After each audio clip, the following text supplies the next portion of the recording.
feature presentation. What's up, everybody? Welcome to episode 118 of the Untitled Movie Podcast. I am one of your hosts, Matt Rohrbeck, alongside, he's allergic to tomatoes, but he is tomato meter approved, Eric Marchin. Matt, I've ascended from film critic and host to Twitter influencer with a tweet that has just gone completely wild. You know, you're an A24 boy now, just like the best of us. I betrayed Neon. You went a little viral the other day. Congrats. Yeah. Look at you. Comedy legend, Eric Marchin. Yes. Just, if you need filmic comedy, you're in the right spot. He's got the puns. He's got the tweets. He got, what's it at now? 13K or what? Almost. It's at 12.9K. It's no, 300,000, we get likes, it, Matt. You're the head honcho. It's no, good job, buddy. It was a great tweet. Yes. It was the perfect putting two and two together that only your mind could do in the moment. Like right when you saw the Men poster, you're like, wait a minute, X came out last week. You made an X-Men reference on the X review, which everyone can go check out right now on Untitled Movie Reviews. So it was only natural for you to put that together. And I'm proud of you. It was a good tweet. I'm retiring after this episode, so I've done it. I need a new co-host. Yes, Great. Yes, you do. It'll just be me for 2.5 hours every week talking to myself. But today we are going to be giving our Oscars prediction. It's going to be a little bit of a mini episode. A mini episode for us could be an hour and a half. You don't know. Who knows? Still could be 3 hours. It still could be 3 hours. But Eric and I are going to specifically, this is on Friday. It's posting probably Friday evening. So, the lifespan of this podcast is literally like a day and a half because it'll be out of date by Sunday night. But we should have done this earlier, but we are doing our Oscar predictions. We're going to go through each category and kind of Eric and I, either together or separate, we haven't talked about how we're even going to do this. We're very professional. Yep. Are going to go through and predict who we think is going to win this Sunday. Eric, what's your hype level at for the Oscars? I know me and you, we are awards boys. We like awards season. We both voted in the Critics' Choice Awards, which everyone can go watch our recap episode, which is the 117th draft, where Eric and I go over the Critics' Choice Awards winners and then let you guys know if we voted for that person or if we did not, or that movie. Some of them we forgot because, again, very professional. But Eric, how are you feeling going into the Oscars on Sunday? I'm excited for it to be over. Yeah?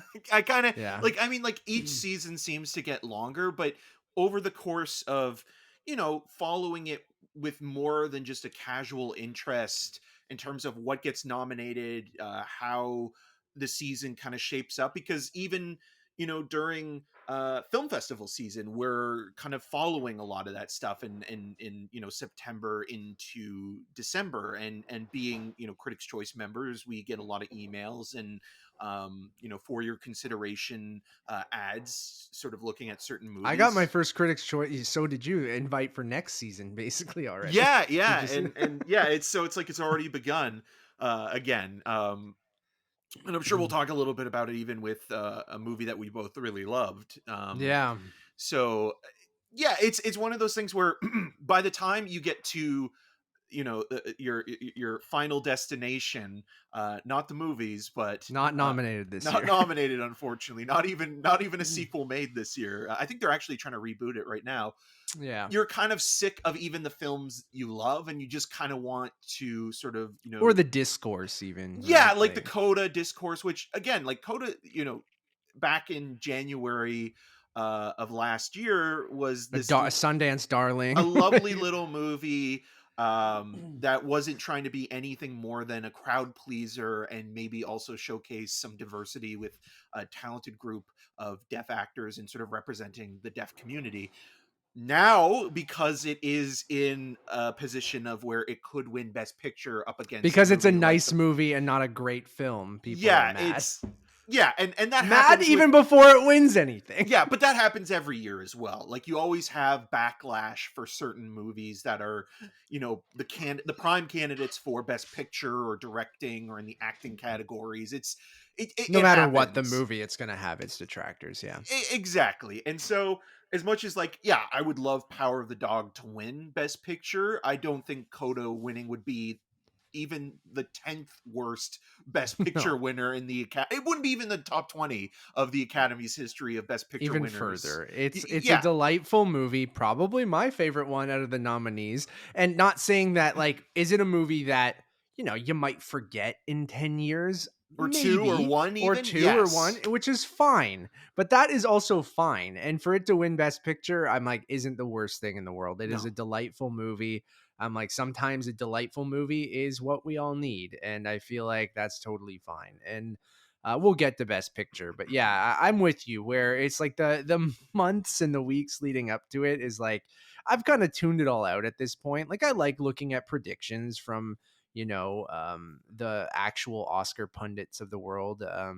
You had Joey Madison on your show on Rogers TV, And which we've had him he's once part before in on this in show. 2020 to talk about the Yeah. Oscars. You have Nathaniel Rogers, who was also on my show not too long Good ago. dude. We met him at the Um, critic. Well, I met him for the first time on that Power of the Dog trip we went on. Yeah. Yeah, you have Clayton Davis, who's At working at Variety. Yeah. Variety, and is also a Critics' Choice member. All of them are Critics' Choice members as well. So Only all the best Oscar pundits, including these two guys yeah, right so here. like if you really want to take this seriously and sort of follow a yearly trajectory and sort of what can be considered. I know like with Nathaniel, he kind of doesn't really get into it until at least the fall to give himself a break because again, you don't necessarily need to report on every single movie No. that is coming out every week. And that's maybe one of the things as well that I kind of get tired of, where it's like a new movie gets released, And people say, from well, best September actor or yeah. to December, and like what are its Oscar chances? And some of the films Even are just earlier, dude, you're getting that when people see movies at Sundance in January. And yeah, like, and are you it's not that those films can't be Oscar contenders, or that a movie that is released early within the year can't be an Oscar contender, because there is kind of a recency bias when it comes to awards. There's always like, oh, it's always the films that come out from November to December that are nominated, and all the good stuff that was released throughout the and year that's a usually gets strategic thing because forgotten.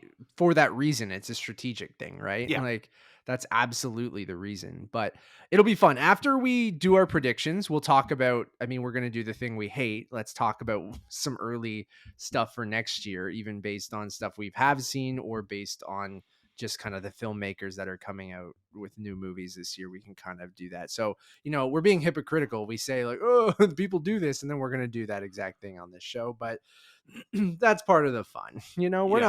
We're not yelling on Twitter. We're not arguing with people. I'm not getting mad if something wins because in the end, it doesn't even matter, as Linkin Park said. Ooh, I knew you were I knew you were Um, gonna quote them as soon as you said it doesn't even matter. yeah, It it's doesn't just even matter how hard you try. Keep it that in really mind. it really doesn't. It really doesn't. None of this shit matters. It's like again, It doesn't we've change the films that you like or dislike in any yeah. way if they It get might give a boost nominated. to certain things, but that's fine. That it's Yeah, like basically Drive My marketing. Car, Matt. I will watch it by this Sunday when do the Oscars start? 7, Yeah, 8? you'll watch it I don't know. literally right beforehand. You will. I It'll think be you my will like it, and I would like to talk about it in the post show. Oh, If we you will do see it, on so Monday yeah, or Monday we'll probably because record it a probably post will show win and international feature. So yeah, cuz I never not watch all 10 best picture or 10 or 9 or whatever. it's Every 10 best this picture year, nominee. and it's 10 moving forward Yeah, because the the preferential rule change, balance yeah. changed in terms of Yeah. it has to be 10. But that's something I make sure every year that I watch every at least Best Picture nominee. There's a few actresses nominees that sometimes it's just if the movie doesn't vibe with me or I'm not interested or I miss it for some reason I don't. But like I try to watch every Best Picture nominee and I feel like I haven't missed that in a long time. So I have to watch Drive My Car by Sunday. It's just ultimate Matt procrastination. I'm like, I know I want to see it, but I should have seen it at Lightbox where I sat my ass down in a theater and watched it because I'm just a horrible garbage person when it comes to watching movies at home where I'm like throw on Mystery Alaska or fucking like some other garbage instead of watching a good movie. So I am looking forward to watching it. It weirdly got busy the last like 2 weeks where we were like, oh, it's pretty quiet in March. And then like all of a sudden it's like screenings every day, screeners in your inbox. And I'm like not complaining about it, but I'm like, oh fuck, I got some catching up to do on some stuff when I'm like procrastinating about Drive My Car. So I'll find time. I'll have to either not watch hockey, or I was going to go to a WrestleMania event on the weekend, but I'm like, all right, I'm not going to do that. It was Sunday night because I thought it was Saturday, but it ended up being Sunday night. And I'm like, I'm not missing the Oscars for like a wrestling house show. So I'm not doing that. So I will watch Drive My Car either after we record tonight or tomorrow at some point. I'm looking forward to it. And that's a movie that I think, because it is nominated for Best Picture, does benefit with that boost where it will get people Totally, to yeah. watch an international film in the same way that Parasite or Roma did, in each year. So that's a good thing. I think that is a positive thing, because even though there are a lot of colleagues and entertainment journalists and people that make up certain groups, they're not necessarily going to go out of their way to watch something like that unless it is nominated in a major category.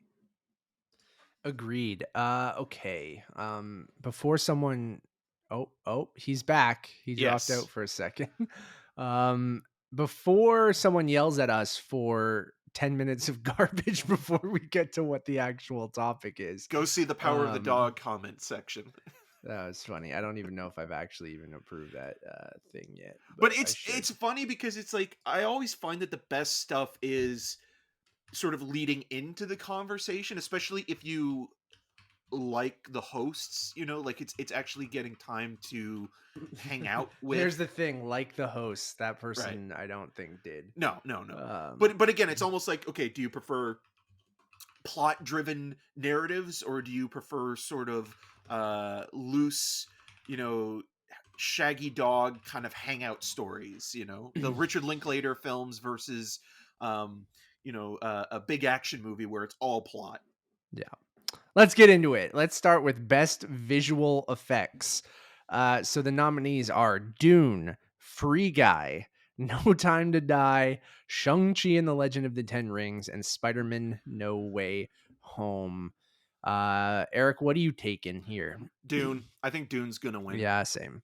I would go with Spider-Man, but the special effects, I think just I'm picking the movie I like the most out of them. Right. But I do think Dune, and because Spider-Man is not nominated anywhere else, I don't think. Yeah, that's the only category it's nominated, So unless I it wins would. the popular the Oh, voters' is choice that an award. actual Oscar though? No, it's not. But it'll be represented there in terms of like showing a clip. So We'll get to that. We'll yeah. get to that. Justice for Gabriel. Oh yeah. I'm also gonna go with Dune on that. Costume design.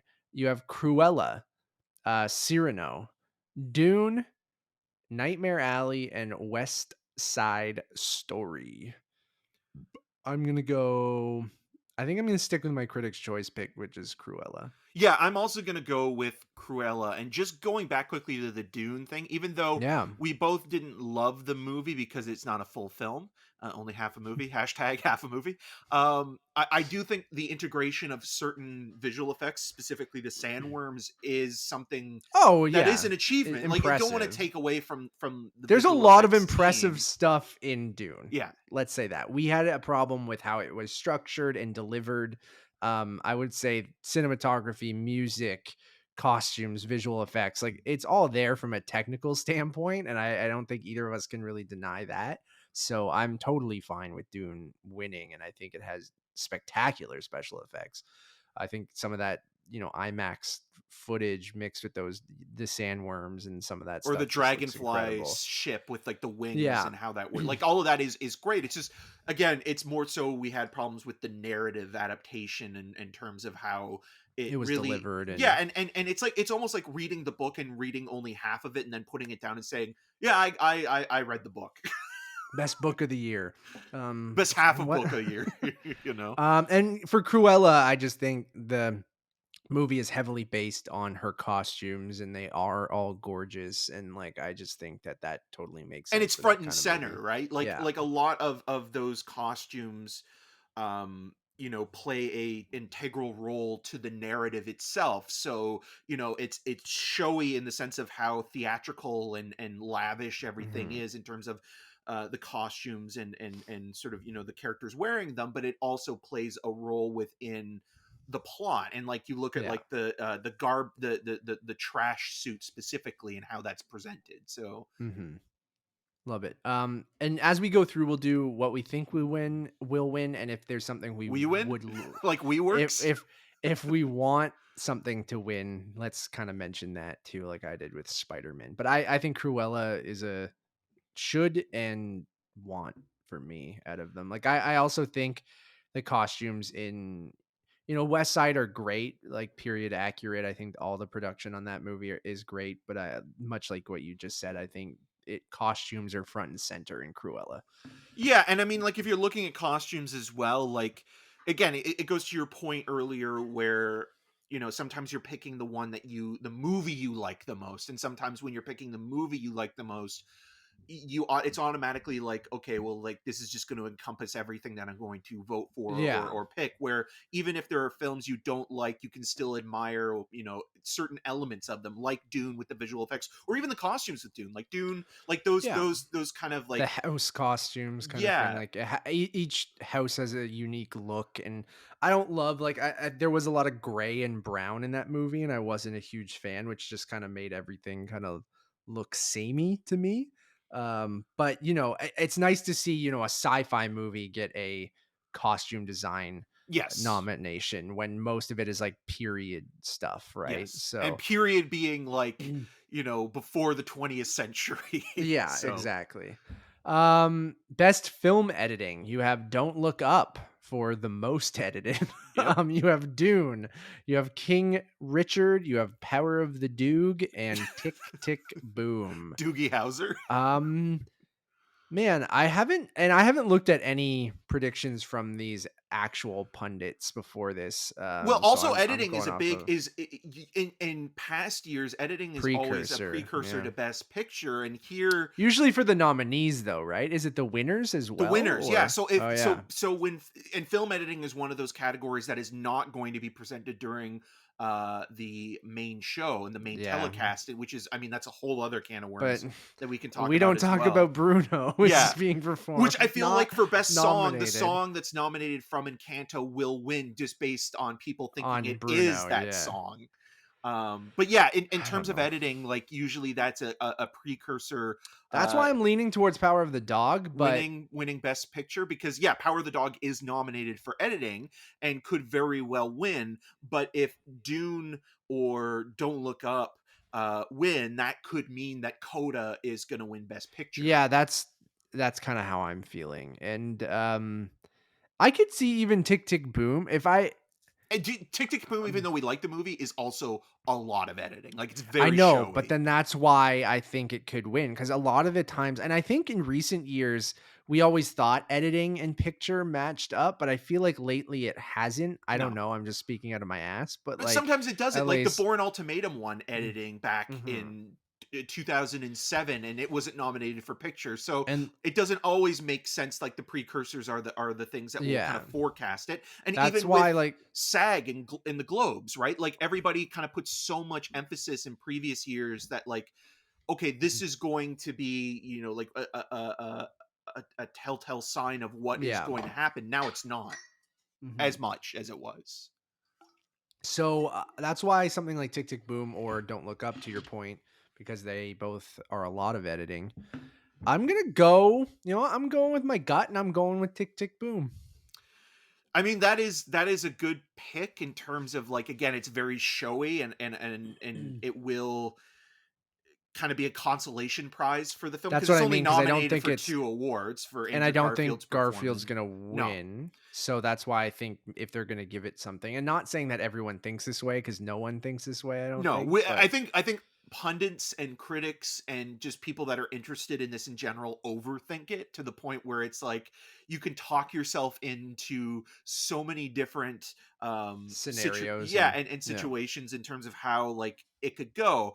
I mean, honestly, I want the Power of the Dog to win because it's such a unwieldy sort of adaptation for a story that kind of is deconstructing multiple genres and playing within um a style and tone that isn't exactly just one thing, and I think that that alone kind of gives it room to breathe. And there's a couple of match cuts in there specifically that are really ominous and creepy that work.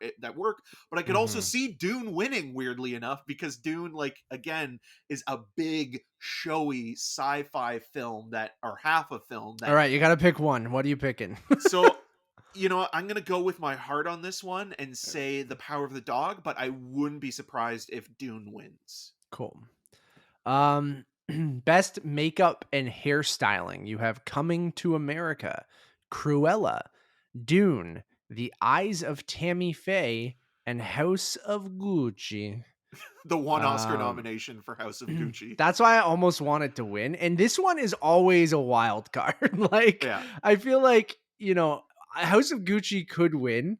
Eyes of Tammy Faye could win.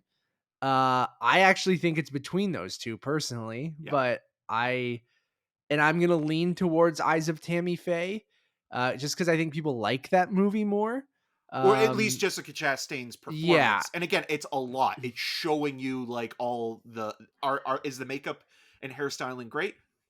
I mean, if you like Eraserhead and the woman in the radiator, sure. But in terms of like an actual human being presented, it's hard to get over that, but it is the most. yeah, that's why my pick is Eyes of Tammy Faye. Yeah, I'm also gonna pick The Eyes of Tammy Faye, but again, that Jared Leto I know factor because of the Suicide Squad as well, um, that or just fat suit. Suicide Squad. Well, because Suicide Squad won Yeah, makeup and hair, and it's weird hmm that it's not nominated this year a because it was better good. movie with better hair and makeup. Yeah.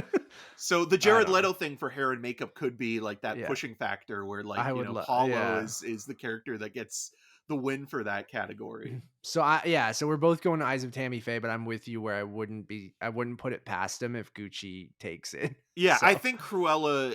has a shot too, or No, no, no? no, no. I think Cruella would be like my personal pick. Yeah, I don't know same. if I'm really fond of any of these Hair and makeup. nominations, Yeah. to be honest, but if I were to pick one, I would pick Cruella personally. But Is there something off the board that stands out to you Um, that off the yeah, top of I your mean, head I like there's can't? stuff like T10 that I think would have been amazing in terms Yeah. of, and usually hair and makeup is a category that kind of branches out and picks kind of Yeah. Well, look at unusual Coming stuff. to America. Like I Or know that Border. it's not. Border got Yeah. nominated for Border. hair Yeah, and is a makeup, good choice. Yeah. So Yeah. yeah, I think something Not like saying Coming T10 to would have. America is like a small movie. It's just No. like I didn't expect that to show up anywhere, and it shows up here.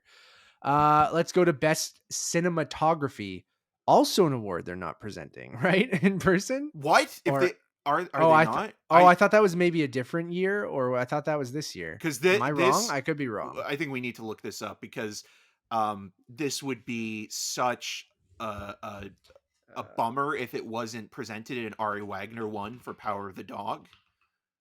I'm gonna look A up missed Oscars not opportunity. being so 7 major Academy Awards. We should talk about this before we move forward Yeah. because we did kind of bring it up. I thought it was Um, 8. it says 7 here. Did they bring The one back? categories to presented live. No, so we blah blah blah blah blah. Sorry everyone, I'm trying to find. Everyone's probably like, what? Okay, this year those categories presented in the evening's first hour and seen later in the live broadcast are documentary short subject, film editing, makeup and hairstyling, music, original score. Oh, I think I'm thinking original score, production design, short film live action, animated, and sound. Yeah, so cinematography still is. I got cinematography and original score mixed up because I remember people saying like, some big names who are great composers. Like it's just unfortunate that they can't accept it. Anyways, my bad, everyone. Those are the Oscars not being presented. For best cinematography, we have Greg Fraser for Dune. We have Dan Lostson for Nightmare Alley, Ari Wegner for Power of the Dog, Bruno Delbonnel for Tragedy of Macbeth, and Janusz Kaminski for West Side Story. Your pick, I think, Ari Wagner. Yeah, Yeah, for the Power of the Dog. Although yeah, again, I can also see Greg Fraser, both of which are people that have worked with Jane Campion.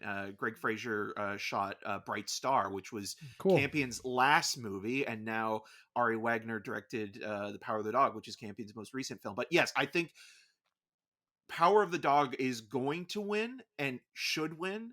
And also, it would be a really great moment because if Ari Wagner wins, she will be the first woman to win cinematography ever. I will completely agree with you on both fronts. I will pick Power of the Dog. I think Power of the Dog should win. I really do like Janusz Kaminski's West Side Story cinematography. It's very showy as well, but I mean, not as well. It's very different than Power of the Dog, but and I mean, Greg Fraser's Dune cinematography, something again, we talked about the technical aspect of that movie, like that IMAX cinematography is quite spectacular. So, but I will also go with Power of the Dog just because I want to put some good juju behind it there because I would like that to win. Yeah, I even like the Tragedy of Macbeth's look in terms of kind of Yeah. embracing that 1930s and 40s style. I think the one film that should be here that obviously didn't have a hope in hell's chance is The Green Knight. I think that should Yeah. have been nominated for cinematography. So I agree. I agree. Best production design: Dune, Nightmare Alley, Power of the Dog. You're getting the same kind of movies. Tragedy of Macbeth and West Side Story. A lot of the technical nominees, all very similar. yeah. Uh, I'm going to go with West Side Story on this one. I'm going to go with Nightmare Alley. I think that this is the one category that this Yeah, film is going to you're win not because it wrong. is all Production production design. design, and Dan Lauson's cinematography obviously kind of highlights that. But I think like if that movie is going to win anything on Oscar night, it's going to be that because it is all over. It's all about design and it's overly designed and it's from the circus acts to kind of the late 1930s early 40s era in which the story takes place. It very much feels like it is sort of based on the sets and the locations and Oshawa represented. So you know, Oshawa's never looked better or worse. Um, prepare to be amazed either way. I kind of feel the same way about West Side Story, how you feel. Like I felt like that's the one thing I took away from my first viewing of that movie, and I've come to really like it the more I thought about it. And the thing I really do like is that technical aspect and is that production design because I remember being like mesmerized by the how gigantic and elaborate those sets were and whether like I just remember being blown away with how intricate and gigantic all those sequences were and just looking in the background and meticulously placed whether it's in the shop or the street scenes or the high school dance and like I just I really was taken aback by the production design in that movie. So I totally agree with everything you're saying with Nightmare Alley. And my two choices probably would be those two when it comes to, Power of the Dog more subtle in its production design, even though it's fantastic as well. I didn't love the look of Macbeth.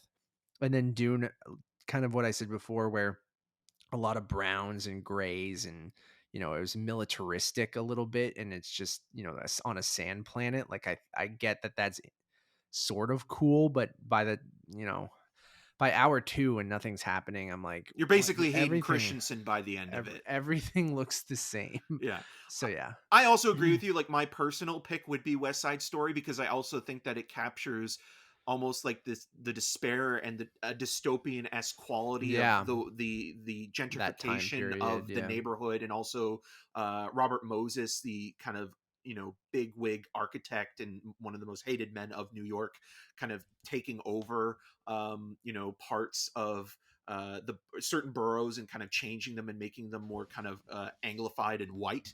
And so like with that as well, like it's helping to tell that part of the story really hmm well. And some of the scenes like in that last act feel almost like it's this kind of weird, almost like westerny kind of Yeah. vibe where it's like an outlawed land, and it's like every person for themselves. Yeah.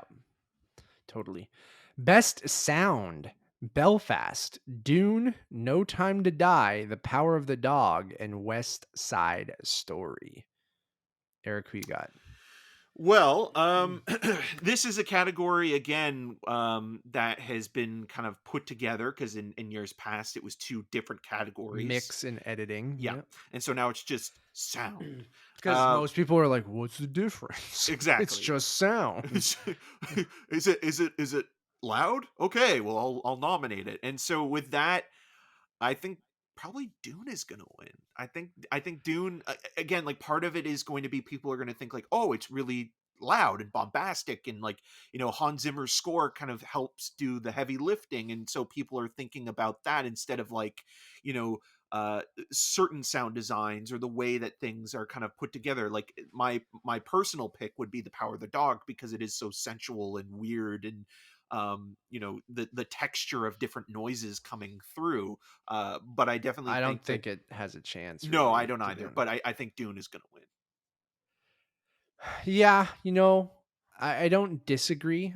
I'm gonna weirdly take No Time to Die. I feel like, being the final kind of Daniel Craig Bond movie, and I do feel like the sound design and, well, I guess the sound in general in the movie is really, really well done. And again, another Hans Zimmer score. And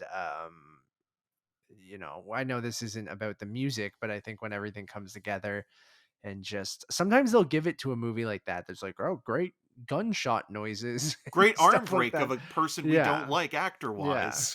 So I'm gonna go with No Time to Die. I'm probably gonna be wrong. You know But what? You might be right. You might be, I again, like that thinking where it's like, okay, it's the last, Daniel Craig Bond movie. Also, it's considered by a lot of people to kind of be an upper tier action film. So it's almost like you're giving action an movies are award. noisy. Yeah, you're giving a film to an action film based on it being a blockbuster, but also being like a great example of a good blockbuster movie. So, Yeah. but I can also see Dune because again, it's Kind of loud. in It's, that same yeah. thing. Yeah. Best original song. Not We Don't Talk About Bruno. Be Alive from King Richard. Dos sorry, I'm butchering this. Oraguitas? Dos Oraguitas from Encanto. I might have gotten that. We'll see. Down to Joy from Belfast. No Time to Die from No Time to Die. And Somehow You Do from Four Good Days. Um, I think that was the Reba McEntire one too, right? Because Yeah, that's, we got that signed piece of music. Um, yeah. that is gone now. What's your choice? I'm gonna go, or I'll alternate. You did the last one first. I'm gonna go. Man, there's a couple different ways you could go because you either go the populist route, being like, oh, we'll give Billie Eilish and Phineas an Oscar, or you go, we'll give Beyonce an Oscar. Uh, or we go, okay, We Don't Talk About Bruno, huge hit. That's from Encanto. Let's give Lin-Manuel Miranda one. I think Somehow You Do has no chance in hell. Van Morrison, is he vaccinated? He's not, and I don't think he's even performing. No, because I think there was some, yeah. Anyway, I'm gonna go. Oh man, I'm going No Time to Die. You know Back what? to I'm back. I'm gonna go with Four Good Days. No, I'm just kidding. Diane Warren's one of those people that's been nominated like Sure. hundreds of times, still hasn't won. But I mean, like that movie getting nominated is a miracle in itself because That it was is the mostly a award for them. VOD film. Yeah. So it shows you They how pushed it pretty respected hard she though. is, That though. song yeah. Yeah, I think because of her and everything is why it got nominated, because I remember them pushing that pretty hard for even for us. But yeah. I think I'm Encanto is going to win this category because it yeah. is Lin Manuel Miranda getting an Oscar and kind of Has he being. gotten one yet? No, he's been Okay. nominated once before for Moana, Yeah. and that would kind of help complete his like EGOT status as well, or Is get it the closer. last one he needs It's or got to be one of them because I think he has a Tony. he Does he have probably an has an Emmy Emmy, a Golden Globe. for his cameo on Brooklyn Nine-Nine? Yes, I mean it's not a cameo; it's a guest star role. That's Um, true. There you go. but yeah, I mean, it'll be closer to that. And again, like I feel like him having Tick Tick Boom as well, as a directorial debut will be another reason to kind So of be he like, will get an EGOT if he wins. So so there is that narrative there. he has 2 Emmys, 3 Grammys, and 3 Tonys, and he does not have an Oscar yet. Yeah. So So I think he's uh, going to win, and I think again, like a lot of people are going to be voting for it, thinking it is. We don't talk about Bruno when it's not, but then also it's like, okay, well, we like Lin Manuel Miranda, and Encanto is weirdly surging more because, like, I feel like when it made its way to Disney Plus, more people really started watching it yeah, we'll there, get to Best Animated. I'll be heartbroken if Mitchell's loses to Encanto, but and even though something um like Spectre won, and like that the song for Spectre is nowhere near as good as the that's what I song in mean. No Time to Die, That's but why I'm choosing No Time to Die. Bond movies in general have Don't not. usually win, Yeah, I right? mean, Dame Shirley Bassey's songs never were nominated. It wasn't until recently that With Bond started Adele? getting nominated for Oscar. Yeah, and so with Skyfall, um, like it kind of opened the door a little bit, and with No Time to Die specifically, I think No Time to Die is the most Oscar nominated Bond movie. So like even though I don't think it's going to win, it still has a shot. I think Encanto is going to take this category. Fair. Best original score. You have Nicholas Bertel for Don't Look Up. You have Hans Zimmer for Dune. You have Jermaine Franco for Encanto. You have Alberto Iglesias for Parallel Mothers. And you have Johnny Greenwood for Power of the Dog. Okay. I'll let you go first because I went first last time. I'm also just going to quickly mention I'm surprised that there's not a nomination for Coda in Best Song. Like you think that like again like narratively Right. speaking that would be something that would play a There role. was the one song that they pushed for it, Yeah, right? But and it that just is didn't interesting. it didn't go Yeah. anywhere. For Best Original Score, I want to go with My Johnny heart says Greenwood, Greenwood. Yeah, but but I think Hans Zimmer is going to win his second Oscar because he hasn't won. He only has one. He won it for The Lion King, yeah, I was gonna say Lion King. Yeah. and to quote Stained, it's been a while. Or Stained. Stained nominated for best song. Yeah, I'm in the exact same boat. My heart says Greenwood, but my gut says Zimmer because that Dune score doing a lot of heavy lifting Yeah, and Zimmer kind of experimenting a little bit with different instruments and choirs and different things like that. Like I really kind of think that it is a loud fucking movie and it is a loud score, and I feel like he will win for it. and he's I think out of all the nominees in this category, kind of the most well-known name, and sometimes that doesn't work in your favor, but in this case, even though I don't like Don't Look Up, I do like Nicholas Patel. I think having Alberto Iglesias nominated for Parallel Mothers is really wonderful because it's not it's sort of a consensus choice. But yeah, I think the Power of the Dog should win, but it will probably end up going to Hans Zimmer. And it's I also could see just an upset though. I could see definitely. an If upset. there is going to be an upset, it will be for Johnny Greenwood, and it would be amazing to see him win an award because when he accepted the BAFTA for original screenplay for Paul Thomas Anderson's Licorice Pizza with Alana Haim, he was so unbelievably awkward. So I'd like to see Yeah. more of that. Like actually him go up. Oh yeah, Maybe he'll just be like, thanks, but and then again, leave. a movie I didn't necessarily love the way that some other people. I'm actually still surprised that Spencer didn't factor into categories like costume design or Yeah. original Score. score. Yeah, So Greenwood getting a double nomination. But yeah, I think Greenwood's score for Spencer is fantastic too. yeah, So he's a couple bangers. and even more Um showier than the Power of the yeah. Dog. Um the shorts. I we'll That's go always a through the toss up. nominees, but I don't even think I'm gonna pick any here. Yeah, Like I maybe don't either. if I do a like a ballot on Sunday, I'll pick something. But spoilers, I'm gonna go and see what the consensus is from the pundits, and I'm picking that on my ballot. Like I just have no idea, and that's no offense to the shorts because I've seen some Oscar shorts, and I do tend to really like them when I watch them. It's just they're harder to seek out unless you go to one of those screenings at the Lightbox and different places where they put the shorts together and you see them, which I think is always a fun thing to do. Um, it's just, I'm a terrible garbage person and I never do that. So for best animated short film, you have Affairs of the Art, you have Bestia, you have Box Ballet, you have Robin Robin, and you have The Windshield Wiper. We're both going to abstain from choosing just Yep. because like I haven't seen any of them. For best live action short film, you have Ala Kachu, Take and Run. You have The Dress. You have The Long Goodbye, which is the Riz Ahmed movie, I believe. Yep. Um, you have On My Mind, and you have Please Hold. Again, we're not going to choose there. But thinking And again, like this category isn't even going to be presented during the show, that yeah, it'll be beforehand. And if Riz Ahmed wins an Oscar for this yeah. category, it's like, what a missed opportunity. Yeah, I agree.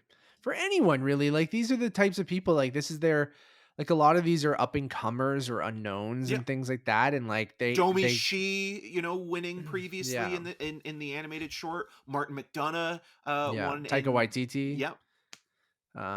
So there's lots of people that like it's kind of unfortunate William that I Zabka was nominated for God, a short let him direct a full feature or feature, live do a action feature. spin-off from Karate Kid. I wrote a Karate Kid question on Family Feud. We'll see if it makes it through. It was like I don't know what if I'm breaking any rules by saying I won't say. I'll tell you later. Best documentary short subject: Audible, Lead Me Home, The Queen of Basketball, Three Songs for Benazir, and When We Were Bullies. So those are your shorts. Go check those out though if you have an opportunity. Like I really do think that that's kind of a cool thing that they do every year. They put them in theaters and let you watch all of them. I think each category has its own little thing you can go to, and they're usually between 15 and 30 minutes each film, and then they kind of package them all together. So it's a kind of a cool thing. Um, Moving on to best documentary feature, we have Ascension, we have Attica, we have Flea, we have Summer of Soul, or When the Revolution Could Not Be Televised, and we have Writing with Fire. So I think Flea is probably the obvious choice here, but then I could see something like Summer of Soul. Um, I think Questlove is really liked. But I think it's Yeah, he Flea. DJ'd at the last Oscars. So there you go, right? Like it's just I think the Questlove factor is the thing that could bring a big upset, even though I think probably Flea um will and should win probably. But what do you think, Eric? You're more the doc guy. I think Summer of Soul is going to win this. Yeah, I yeah. think that it part of it is a popular vote, but again, this branch of the Academy doesn't always vote with the popular choice. So Summer of Soul getting nominated is an achievement in itself, but it's also a film that is important, that celebrates African American music Mhm. within the context of 1969 and Woodstock, kind of overshadowing it in every way possible. And so this footage haven't being seen for 50 years now, and finally getting its due is also an important element of the storytelling. Totally. And I think it is going to win. And I also think that again, like Summer of Soul is a movie that should be in the best editing category as well, because it is so intricate to how the story is laid out and how the archival footage is integrated with talking heads, and how it's always kind of keeping this dynamic rhythm and pace. And that goes to Questlove as both a musician but also as a historian to music. So I think that that's going to win, even though I like Flea. I think Flea is amazing. I think it's a Mhm. wonderful film. I think what hurts it is that it's nominated in two other categories, and that with those two other categories, it's almost like you have it being kind of spread out to the point where other groups will be like, "Oh, that'll win in this category, so And I then it won't might vote not for it win here." any of them, which I sucks. don't think Like, it is going to win any yeah. of them. And here again, this is another movie that should have been pushed harder in Best for Best Picture Picture. I know, because then that would have been cool if it would have gotten all four, because it would have been the first ever. And I think, documentary to be yeah. nominated for Best Picture, because still there's Well, no it would have been the documentary. first doc for Best Picture, but then it also is the first one to get animated doc Yeah, and international, right? Which is pretty impressive in itself. So some people might take that as the win, and then I'm with you where I don't think any it will win any of them. no. Like, so I'm with you. I'm gonna go with. I said Flea will. Do I go with Flea? Did I You know what? swayed you?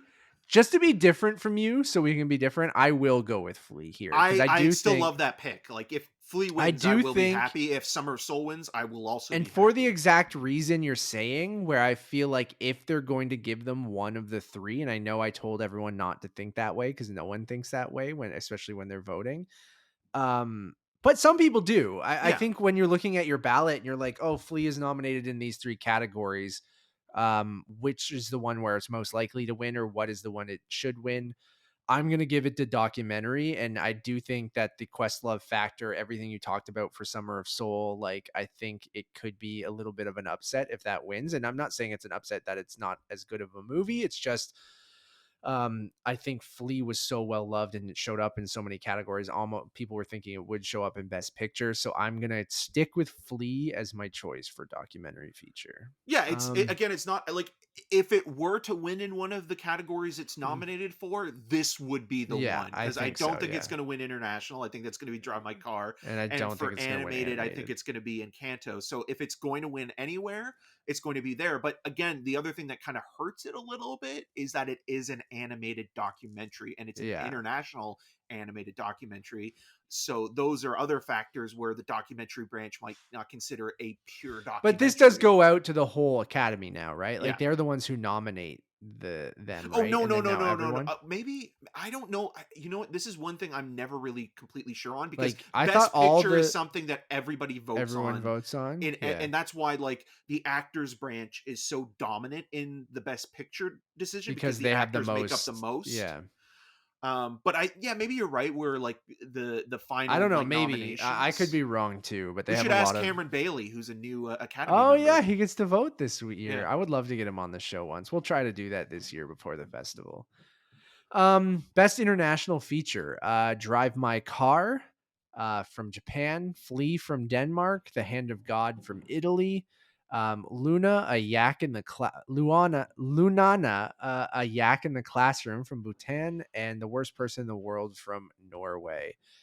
I am going to go with Drive My Car. I know I haven't seen it, everyone, but it getting a Best Picture nomination, I think makes it kind of a lock for this. It would be kind of silly for something else to win. That's it to me. That's like, I know it happens and it can happen. Yeah. I just think it makes no sense if it Right. does, because I'm like, if I get that that's not how voting works and that's not how these things work, but for it to get a Best Picture nominee and none of the other movies getting a Best Picture nominee, to me means it's like it's kind of a lock, and it doesn't make sense for anything else to beat it, or else that thing should have been in Best Picture. Right. So with that thinking, I'm just gonna go with Drive My Car. I will say quickly, I really do love The Worst Person in the World.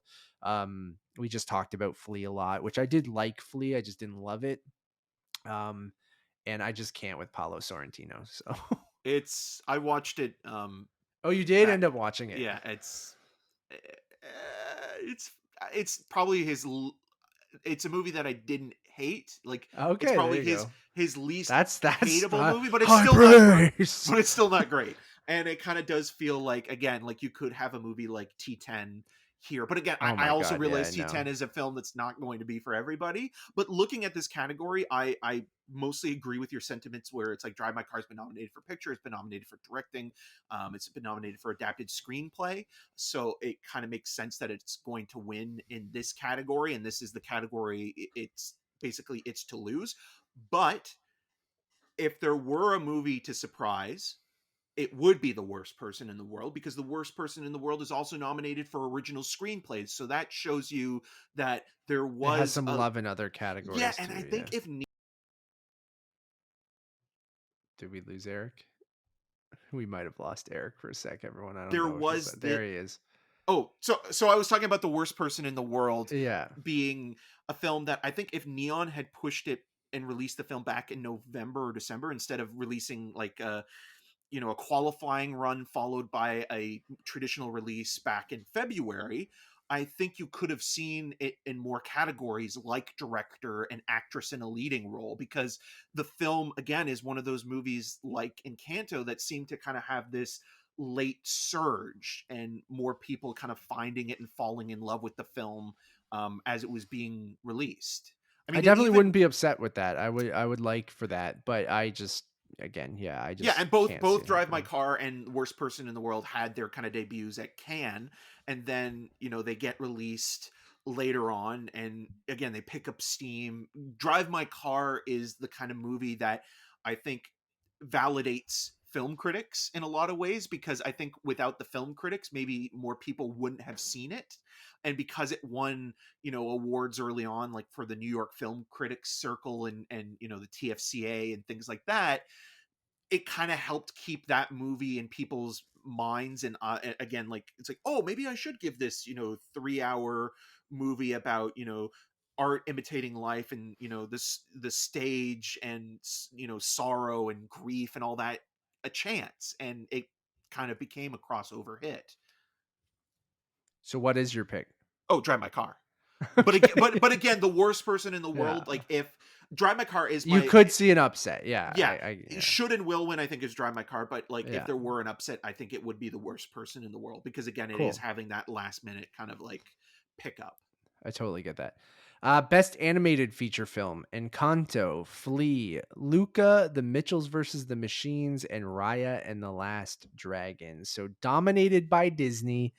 They have a 3 out of 5 chance to win this. You've already said you're going with Encanto. Yep. My heart is with Mitchell's versus the Machines. I just don't know. I have to pick it. I have to. I think it's one of the best movies of the year. I think So you're not uh you're not thinking strategically though. You're going I with the am. No, I you're am. I do think that I still think that I'm going with my heart, but my heart is also telling me that it will beat Encanto. And I think Encanto will get the song, which you've predicted and I didn't. So I actually didn't think it's going to win song. But I don't know. I just Encanto. I really that we saw it the morning after we went to LA for one day. I was the most tired I've ever been in my life. I slept through half of the movie, and that was at no fault of the movie. It was just we were up for like 48 hours straight. Um, I rewatched Encanto, a little bit stony baloney in bed, and loved it. I thought it was fantastic. Like I was like, put that on the man, poster. I'm like, man, I've watched a completely different movie the first time because I was half asleep. But Mitchell's versus the Machines is so special. I feel like, what Sony Animation is doing, what Phil Lord and Chris Miller are doing from the production side of things for the animated stuff over at Sony. Like, I think it's so unbelievably creative. I think some of the, I don't know if this will play a factor into it, but with the don't say gay stuff in Florida right now, and how people are being a little hard on Disney, and I don't know when the final Well, votes go ABC in, as well, and right? Because ABC is a Disney yeah, owned I, company. I really feel like Mitchell's versus the Machines being very inclusive and incorporating some of that stuff. I love the message of that movie. I think it's entertaining. Makes you cry, it makes you laugh. It's beautifully animated. I love the characters. The voice work is all phenomenal. I am a huge fan of that movie. I know Eric, you have this stuff too, but Yep. like everything they've given us for that is just not playing a part in this, but it's just that's the stuff where I'm like, holy shit, I'm so lucky because like that stuff and the movie, it's a very special movie to me, and I feel like that will carry it. But I understand what you're saying with Encanto, where that fucking song, much like Frozen, um, has catapulted that movie from being, this Disney movie that was like, oh, it was cute. It had some good music. We're kind of sick of Lin-Manuel Miranda, but, good for him. And then it's just like, oh, wait, no, we aren't sick of Lin-Manuel Miranda. People love that guy. And here's a song that's going to be like a number one hit that's bigger than any Disney song that's come before it. And and bigger than a lot of just regular songs, not just from an animated movie. And ironically, it's not nominated. So I totally get that, but And my yet they're gut, still going to perform it at the Oscars. yeah, And I think that's because also why it's going to win animated film, because if that movie has that kind of power, yeah, I completely agree with you with the Mitchells versus the Machines. I think it's a wonderful movie. I think it is the deserving pick of the nominees. I I also mean, really yeah. love Flea as well, but Remember, Lego Movie didn't even get nominated and still. also Lord and Miller just won for Spider Spider Verse, Verse, so it's kind of almost but like, Disney wins every year. I know, but Disney basically stakes claim in this category because it is quote unquote theirs. I mean, it's entitlement, but it is kind of like, they're the leaders of this category. So I do think Encanto is going to win this, and I do think that even though, like, I agree with you also with the Don't Say Gay bill, but I also think that there is an angle of representation here with the Totally. Latino and Latinx Absolutely. And communities. I'm not So trying to deny that at all, yeah. or say that movie's not being inclusive and different things like that, because I do think it is wonderful in that way. I just meant Disney as a whole, Oh, and I, maybe I people are agree with thinking you. I, that it I I is. don't think Disney should have, like, I even think like, I mean, Luca is fine, I It guess, being in here is just kind of, and even yeah. though I didn't love Belle, but I mean, at least Belle would have been a really interesting choice to go with something Yeah, like you that. even Raya, which I totally forgot even came out last year, which was a perfectly fine movie, good adventure And we're saying all this animated now where film. we're going to be like, Turning Red better win next year. Oh, totally. No, absolutely. And so like or who knows, but we'll talk about that at the end of the show. But my gut and my heart is still saying Mitchell's versus the Machine, so I'm going to stick with it. My head is in Canto, my heart is with the Mitchells versus the Yeah. Machines. Best adapted screenplay. You have Coda, Sharn Heder. You have Drive My Car, Ryusuke Hamaguchi, um, and Takamasa Oi. Dune by John Spates, Denny Villeneuve, and Eric Roth. You have The Lost Daughter by Maggie Gyllenhaal, and you have The Power of the Dog by Jane Campion. Huh, this one's interesting. My heart is with Maggie Gyllenhaal because I feel like The Lost Daughter Maggie G. did not get enough love at the Oscars. I think it kind of got underlooked a little bit. Although you got, uh, wait, did it get some acting nominees? Did Coleman make it in, or we were Yeah, talking Olivia about? Colman and Jesse Yeah, Buckley got they nominated. both nominated. Okay, Yeah. thank you. We haven't got there yet, but that's great. So maybe it got what it deserved. But I think I really love that movie. It's But very good. I don't know. I don't This is an know. interesting category. I think original and adapted screenplay are also going to be really Yeah. interesting to watch on the night of the Oscars, because adapted screenplay could go to Coda. Because Yeah. that is, like, again, the crowd pleaser, the movie that everybody is talking about right now. Um, it's not nominated in directing, so it would be a way to honor Sean Heder there, in her work in adapting the original French version into an English language remake, and including American Sign Language, and sort of being, again, very inclusive with its storytelling. Drive My Car might even have a shot, just because of it being a kind of mature and sophisticated look at sort of, a playwright working through grief and loss, and understanding, where he wants to be in his life and what he wants to do, and coming to terms People with. really like Murakami too, right? Yeah, yeah, and Mm. well, thinking of Burning, right, which didn't get Yeah. any nominations, but like, that's what it's based on. But then again, like, even with Dune and The Power of the Dog, like, The Power of the Dog, I think The Power of the Dog isn't going to win, but I could almost see, like, if they really love it, they could go with it. But I'm gonna go with Coda. But my personal pick would be The Lost Daughter, because, again, I think that script is so intricate and delicately put together, and it unravels like a peeling orange. So yeah, Coda, I think, will win. The Lost Daughter should win, and Drive My Car is also another should win as well. So it's a pretty good category I'm gonna overall. go with The Lost Daughter. I'm just gonna go for it. I think that every other movie here, like I said, is represented in multiple other categories. I don't think Olivia Colman or Jesse Buckley are going to win. Um, Personally, I love both of them in it, and they might even be my heart choices. But like, I I'm gonna go with Lost Daughter for should and will. I'm gonna do it back to back, should and will. But I could see what you're saying with And I want Coda winning. the Lost Daughter to win, and Yeah, it would also be a way of honoring Gyllenhaal's family, because yeah, her mom was nominated for adapting Running on Empty.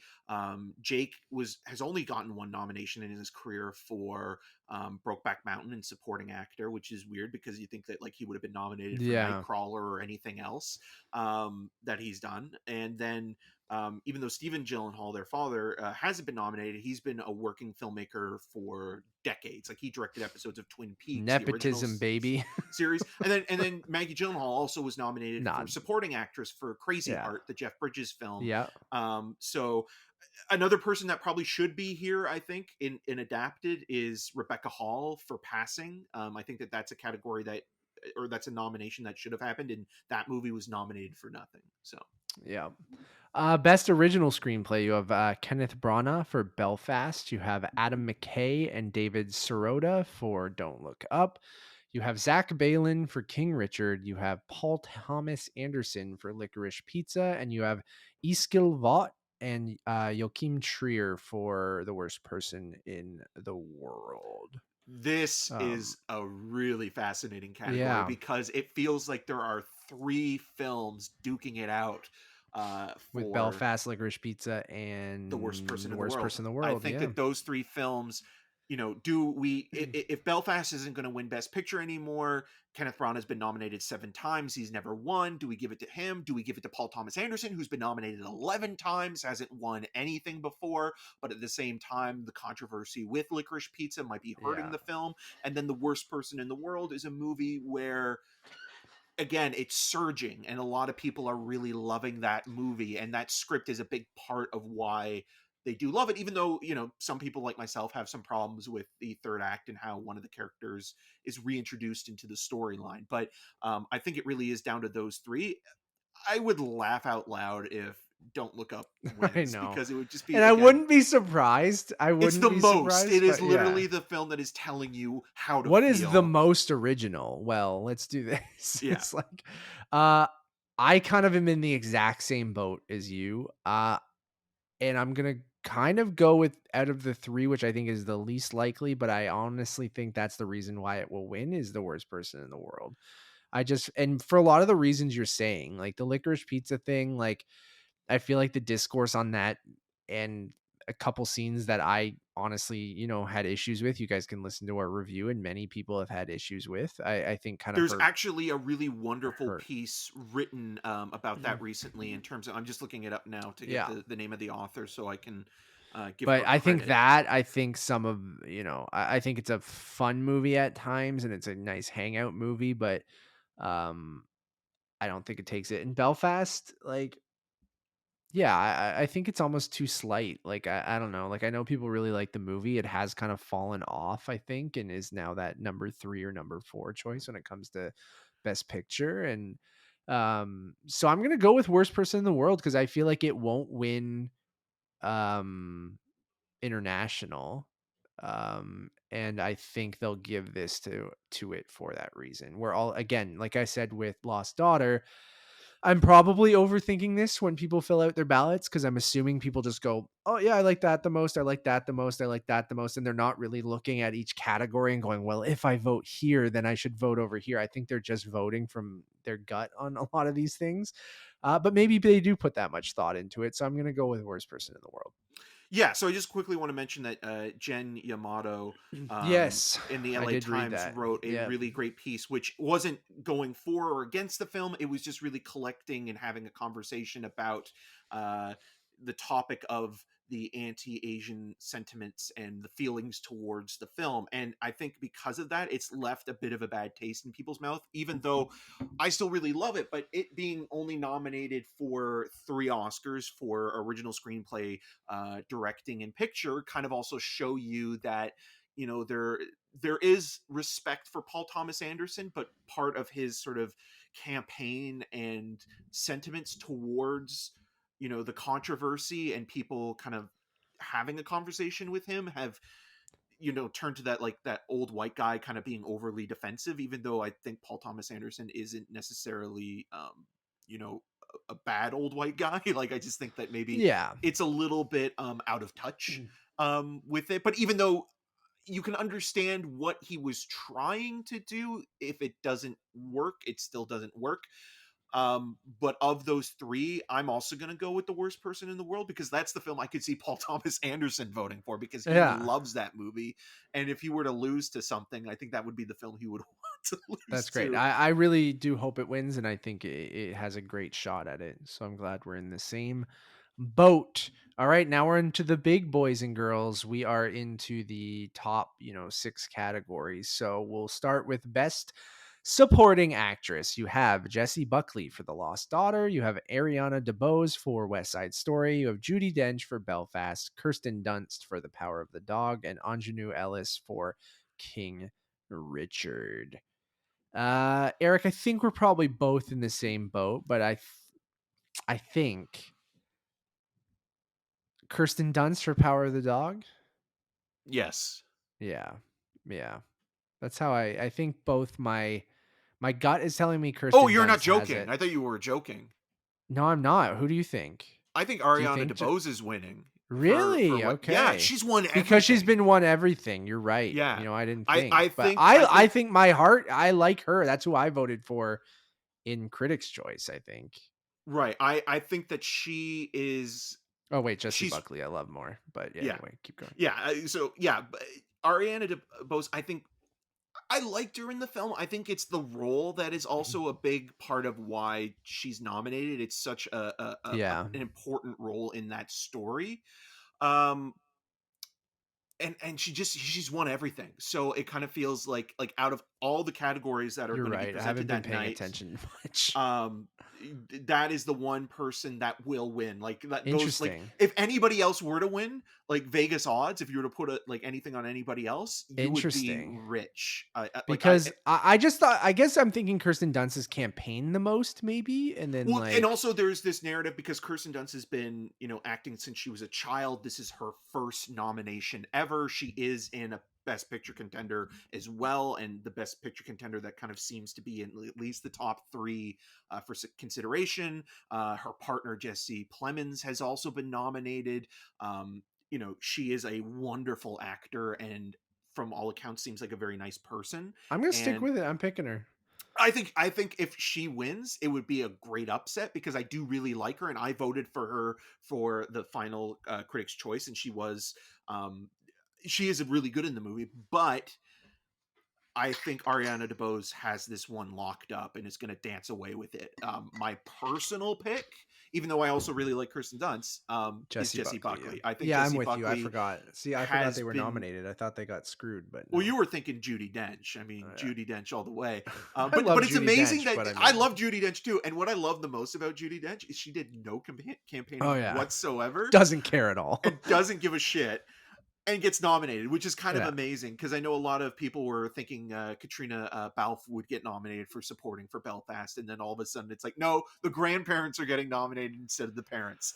But what Jesse Buckley does not only captivates you in those flashback sequences in The Lost Daughter, it also adds to Olivia Colman's performance and vice Yeah. versa. And I think they complement one another, but I don't think you can have one without the other. And That's Buckley's why it's great both of them got nominated. yeah, and just looking at somebody who is at a point in their life where they're not sure if they really want to be a parent, and they're also kind of struggling with wanting to maybe go a different way with their life without any judgment or bias in terms of Maggie Gyllenhaal's direction and writing and the performance is so beautifully done. And I think in the last few years we've seen Jesse Buckley become one of the best actors working, and like I'm just so excited to see what she'll be doing. you know Star of your viral tweet. Yes, one half of the X-Men A24 movie. But also she's going to be in Sarah Pauli's next movie coming out later this year, which I'm sure she'll be in awards conversation again. And, you know, getting I into this, remember like watching Beast with you at TIFF exactly. and being like, wow, she was really great. Didn't love the movie, but she was really great. Yes, like And in that movie, you can definitely tell it's like, okay, this is a star-making yeah, performance in a lot of ways, and this will be the film that will kind of be the movie to get the attention of casting directors. And because of that film, Charlie Kaufman, cast her, and I'm thinking of ending things because Brie Larson had to drop out because of scheduling and it's saw why Beast and was like, Stephen Gaghan put her in Doolittle as Queen Victoria. and she sleeps through the whole movie, and she's so compelling in that movie. But yeah, I really love Jessie Buckley in that Yeah, she's performance, great. She's great, dude. um That's where my heart is as well. and like So, even like with like the obnoxious stuff like on Twitter with like, oh, Jesse Buckley should be Poison Ivy in Matt Reeves' Batman sequel. I'm like, oh, I didn't I see that, hate that, but at the but I same time also I love it. like it because like even Colin Farrell was asked this on an interview, and he was like, yeah, I'm gonna text Matt Reeves about this. So I wouldn't be surprised if that actually happens. I feel like that it's much like the Dano thing seeming I know you didn't love him in the movie, but Dano seemingly being perfect for Riddler when you're just like, "Oh yeah, he's cast. Okay, that sounds right." yeah. I feel like her as Poison Ivy would be perfect and I would love that. And you would have it Um would be interesting as well because you would have three Irish actors we then didn't talk because about that Joker scene that they well, that released. we'll talk about that when we get to predictions for next year Sure. because I think that that's going to be nominated for best live action Yeah, short. yeah. Okay, let's save that then. Best supporting actor: Kieran Hines for Belfast, Troy Kotzer for Coda, Jesse Plemons for The Power of the Dog, J.K. Simmons for Being the Ricardos, and Cody Smith McPhee for The Power of the Dog. As Eric's laughing, I made like a little shrug face. I love J.K. Simmons. I do not understand this nomination. We talked about this when we talked about the nominees. um just a baffling, totally fine performance, but like to be nominated when there's so many other kind of supporting roles you probably could have put here. Like Jared um Leto. yeah, I know your boy Vincent Linden that you were pushing really hard, right? And like Or even Anders Danielson yeah, lie lie or with Lee. or yeah, with Lee with the worst person in the world. Yeah, Like you look at those performances and you're like, okay, how is this, and again, I love J.K. Simmons as well. I think he should have been nominated love for him. Palm Springs, and is always good, and he's not bad at being the Ricardos, No, but it's it just just feels like a I throwaway forget. I'm like, nomination. what did he even? I'm like, all right. Anyways, I'm gonna go with Troy Kotzer, who has been winning of late. I love him in Coda. I think it would be a great moment. My heart and my gut is with Kotzer. I know Cody Smith McPhee campaigned hard, and I know he was a front runner for a while. Well, he was the Um, critics' choice, right? yeah, and but my heart and my gut is with Kotzer. Yeah, I think Troy Kotzer is going to win. I think it's a lovely performance. It's not necessarily my favorite of the five, but it's not a bad win either. My personal pick would definitely be Cody Smith McPhee for The Power of the Dog. I think that performance kind of really does change and reshape the last act of that movie, and it's a Totally, very subtle performance. It's a menacing performance, but the motivations of that character are also world's really interesting. deadliest twink. Yeah, Demon Twink. And he's just again one of those guys that has been. It's so weird that he got a BAFTA nomination for Best Newcomer when he has been working since Yeah. 2009 in The Road with He's Viggo been in Mortensen. everything. Yeah, I saw The Road Um, at TIFF like over a decade ago. and yeah, he's just it's such a good performance, and it's such a subtle performance. And the same thing with Jesse Plemons in The Power of the Dog, who was a surprise nominee. Those performances don't always translate when it comes to Oscars. They do well with critics awards, but that doesn't necessarily mean that it'll become an Oscar frontrunner. Just look at Ethan Hawke in First Reformed. um I also really, even though I didn't love the movie, I also do like that Kieran Hines got a nomination, which is basically a career nomination for him because Yeah. he has been around since the 70s, and he is always like J.K. Simmons. He's usually always good, even if the movies he's in aren't great. But like I was even thinking yesterday, like oh yeah, he was in the Michael Mann remake of Miami Vice, and like just thinking of stuff like He that. pops up in everything. Yeah. Or even Like like he's First Man, like the Damien Chazelle, Neil Armstrong biopic. Like he's always around and he's always good. or even at the beginning of In Bruges, like as the priest that Colin Farrell's character sent to kill. Yeah. He's been around forever, and he's just a solid character actor, and it's just nice to see when someone like that gets their due, even if the movie itself, like Yeah. that's my positive take on, He like, was he okay, was Steppenwolf in Zack Snyder's and Justice that's League. really why he got nominated. The Zack Snyder cut of the film really pushed that extra mile. But yeah, I think Cody Smith McPhee would be my personal pick, but I think Troy Kotzer is going to win. He was Dr. Litvenko in Hitman Agent 47. Like, that's why I love Kieran Hines, because he'll just show up in the most random shit, but then he'll also be fantastic in other stuff. And like you said, like even in bad movies, you're like, at least Kieran Hines is great. He's amazing in Ghost Rider, Yeah, well, he John played the devil in Carter. that, and God, he's but yeah, he's He was also, Mephisto. Yeah. yeah, Kieran Hines is Mephisto. We he solved replaced it. Peter Fonda.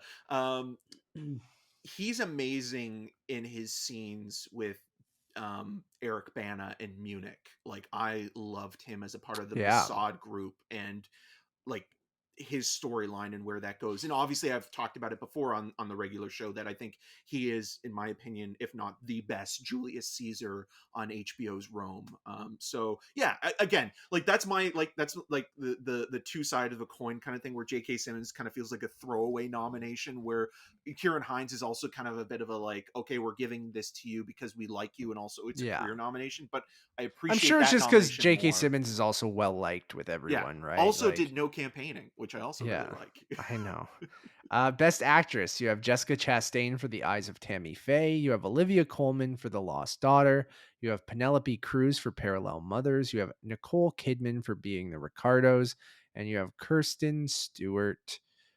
Kristen Stewart. Sorry, I got Kirsten Dunst and Kristen Stewart mixed up. That's Kristen gonna be an Stewart interesting night for that. for Spencer. My bad. Oh God, my heart is with Olivia Colman, and my gut is with Nicole Kidman, Jessica Chastain. I don't know, dude.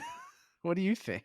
Okay, so this is the category I would that is love if going to Kristen be Stewart the won, nail but biter of the evening, yeah, because Jessica Chastain won the SAG, yeah, Nicole Kidman won the Golden Globe, yeah. BAFTA went to an actor who wasn't even nominated, Okay, who won? Kirsten Scanlon, Okay, of After Love, which is a movie that still hasn't even been released in North America interesting, as of interesting.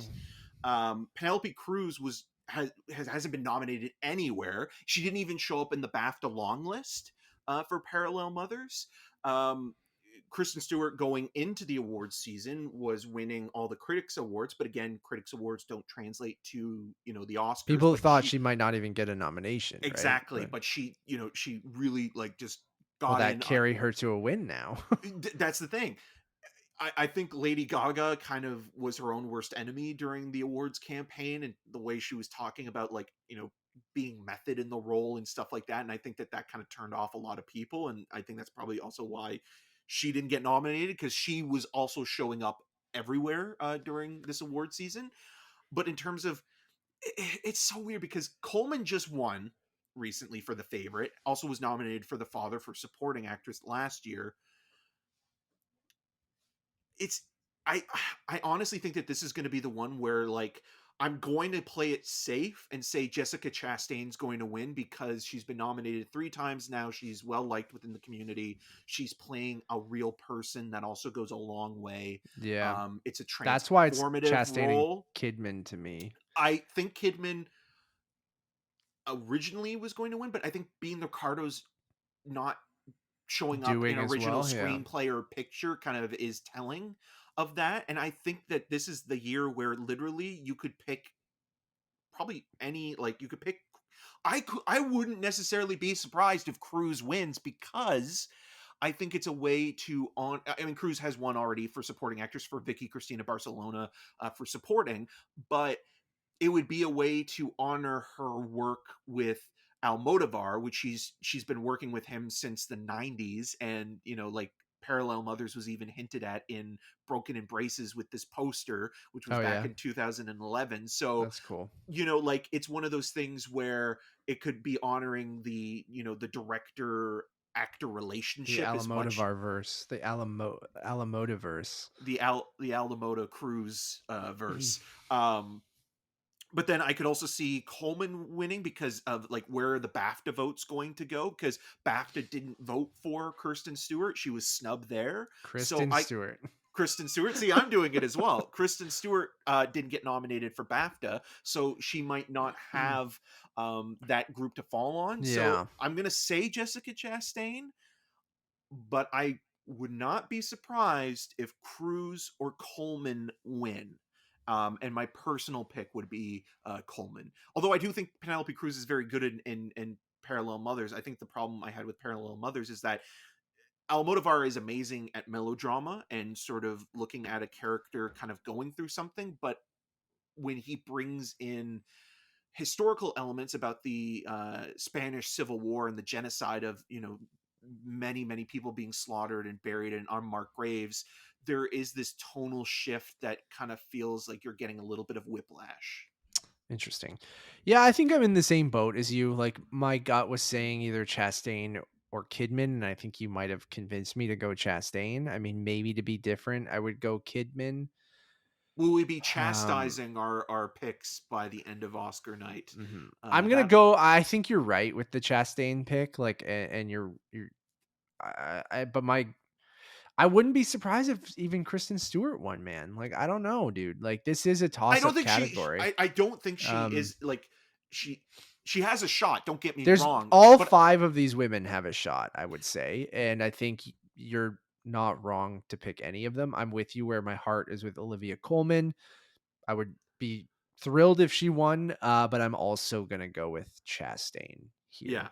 I'm just curious to see where that BAFTA vote would go. Like where, Yeah. because Coleman wasn't nominated either for The Lost Daughter. It Yeah, was only Jesse so Buckley. So who are all the Brits gonna vote yeah, for? because apparently the Brits did not like Spencer. So, Yeah, so that's why I think maybe you're right with Kristen Stewart. but she could still win. Um, I could see that kind of being like, again, like the one person I don't think is going to win is Kidman, but then again, never. I just think that she hasn't really won anything. yeah.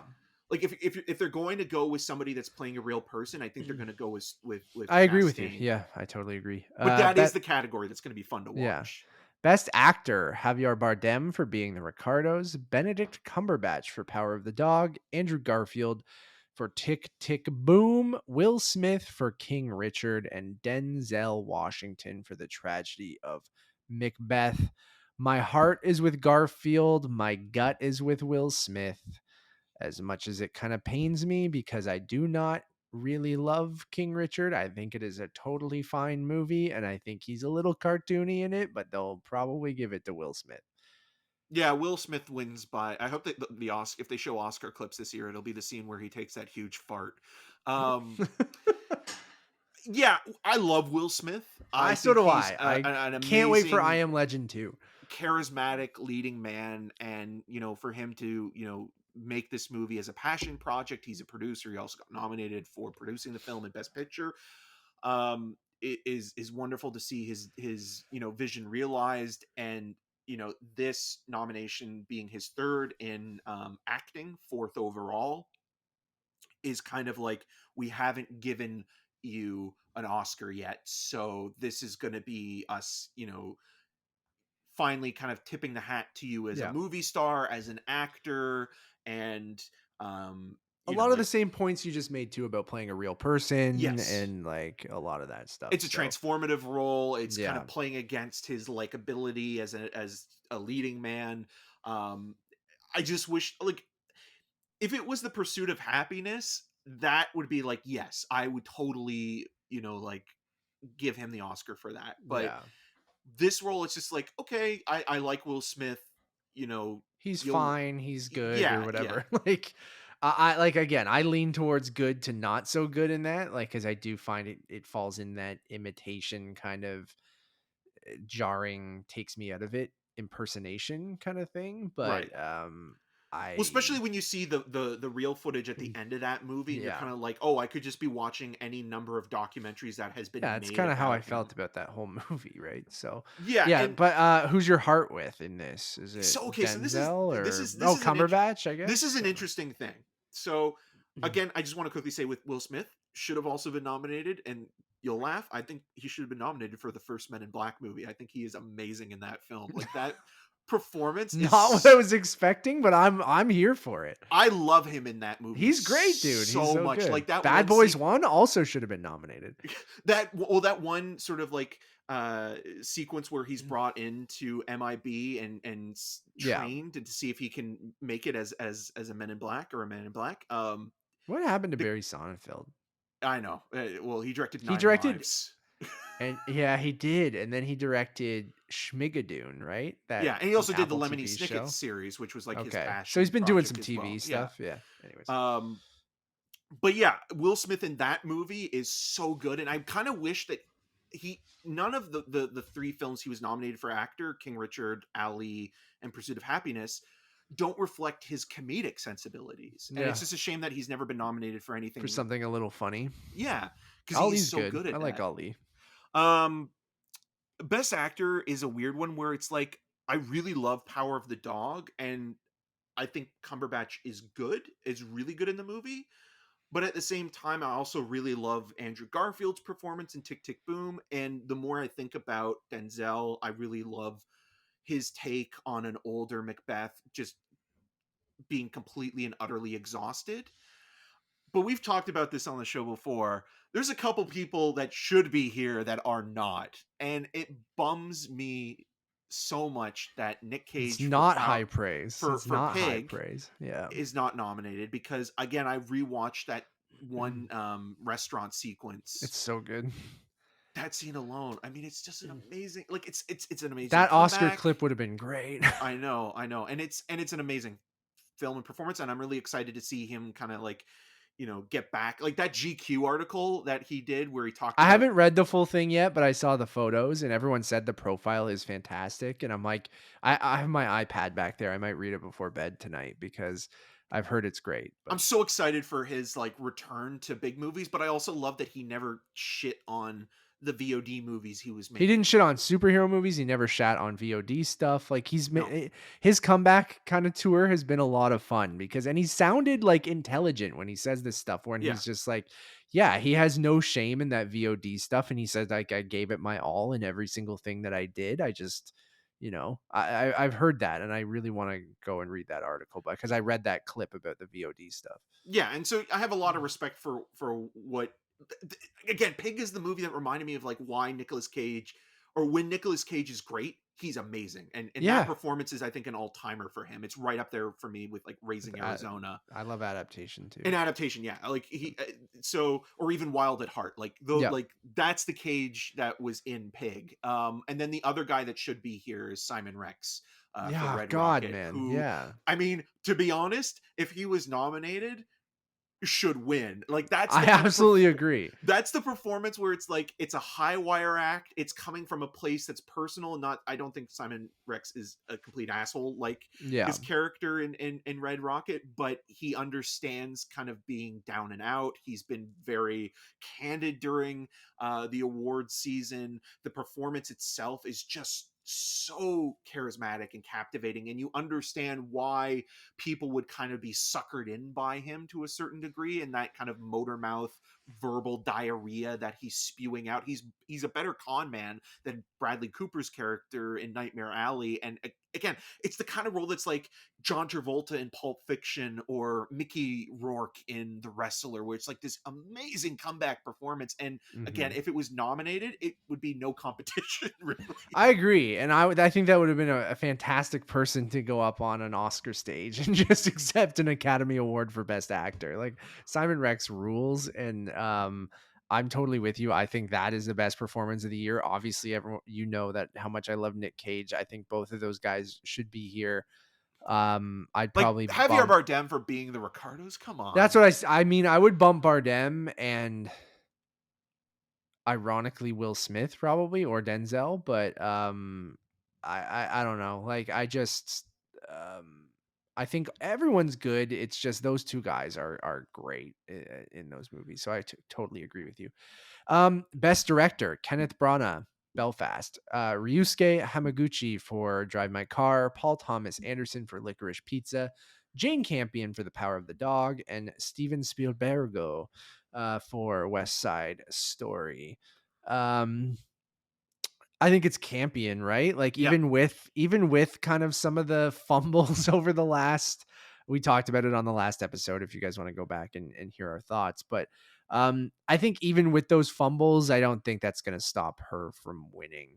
No, and I don't necessarily think that like Jane Campion's a bad person No, either. no, Like no. in the way that like someone like Mel Gibson is a horrible person, but yet still gets nominated for Hacksaw Ridge for directing. So if they can let that slide, then I think they can give Jane Campion for slipping up and saying something a little stupid or silly. Yeah, yeah, and again, like not taking away that what she said wasn't dumb, but at the same time, it's not a deal breaker, I don't think. And the movie itself is an amazingly Yeah. directed film, and like it will be a great moment because Jane Campion will be the second woman in 2 years in a row to win directing, and so it'll be nice to kind of see that as well as her getting her due, because like she also was nominated for directing for The Piano and lost to Spielberg for Schindler's List. So So that um bastard better not win. I weirdly think we'll talk about this more with like what we think next year. I think Spielberg will very much be in contention again With the next year for The Fablemans, yeah. Fablemans. So Being a um personal story so I and stuff almost like feel that. like there is maybe even that consideration with West Side Story, where it's like we'll nominate you, because a lot of people thought that Spielberg was going to be Brana or Spielberg were going to be one of the two that missed in that category, but the guy who missed was Denis Villeneuve for Dune, which I think the thinking there is like, okay, Half a movie. if he lands Dune 2 and completes it, Then he'll be a they'll front runner. yeah, Yeah, and for he'll win sure. the Oscar there. But yeah, I think this is Jane Campion's to lose. I also think that Jane Campion is the best in this group. But I think should and will for her. there Yeah. are other people that should have been nominated. I mean, we've been talking about Maggie Gyllenhaal's script for Lost Daughter. I think she should be a nominee here. Category they should have is best first film or best new director or something Yeah, like that. Julia Like, DeCarno, I thought her work in T10 was amazing. David Lowery for The Green Knight was incredible. they're taking away awards from the show, and really they should be adding more. Right. Well, Like, stunts and casting as stunts well, and right? casting are the two that absolutely should be there.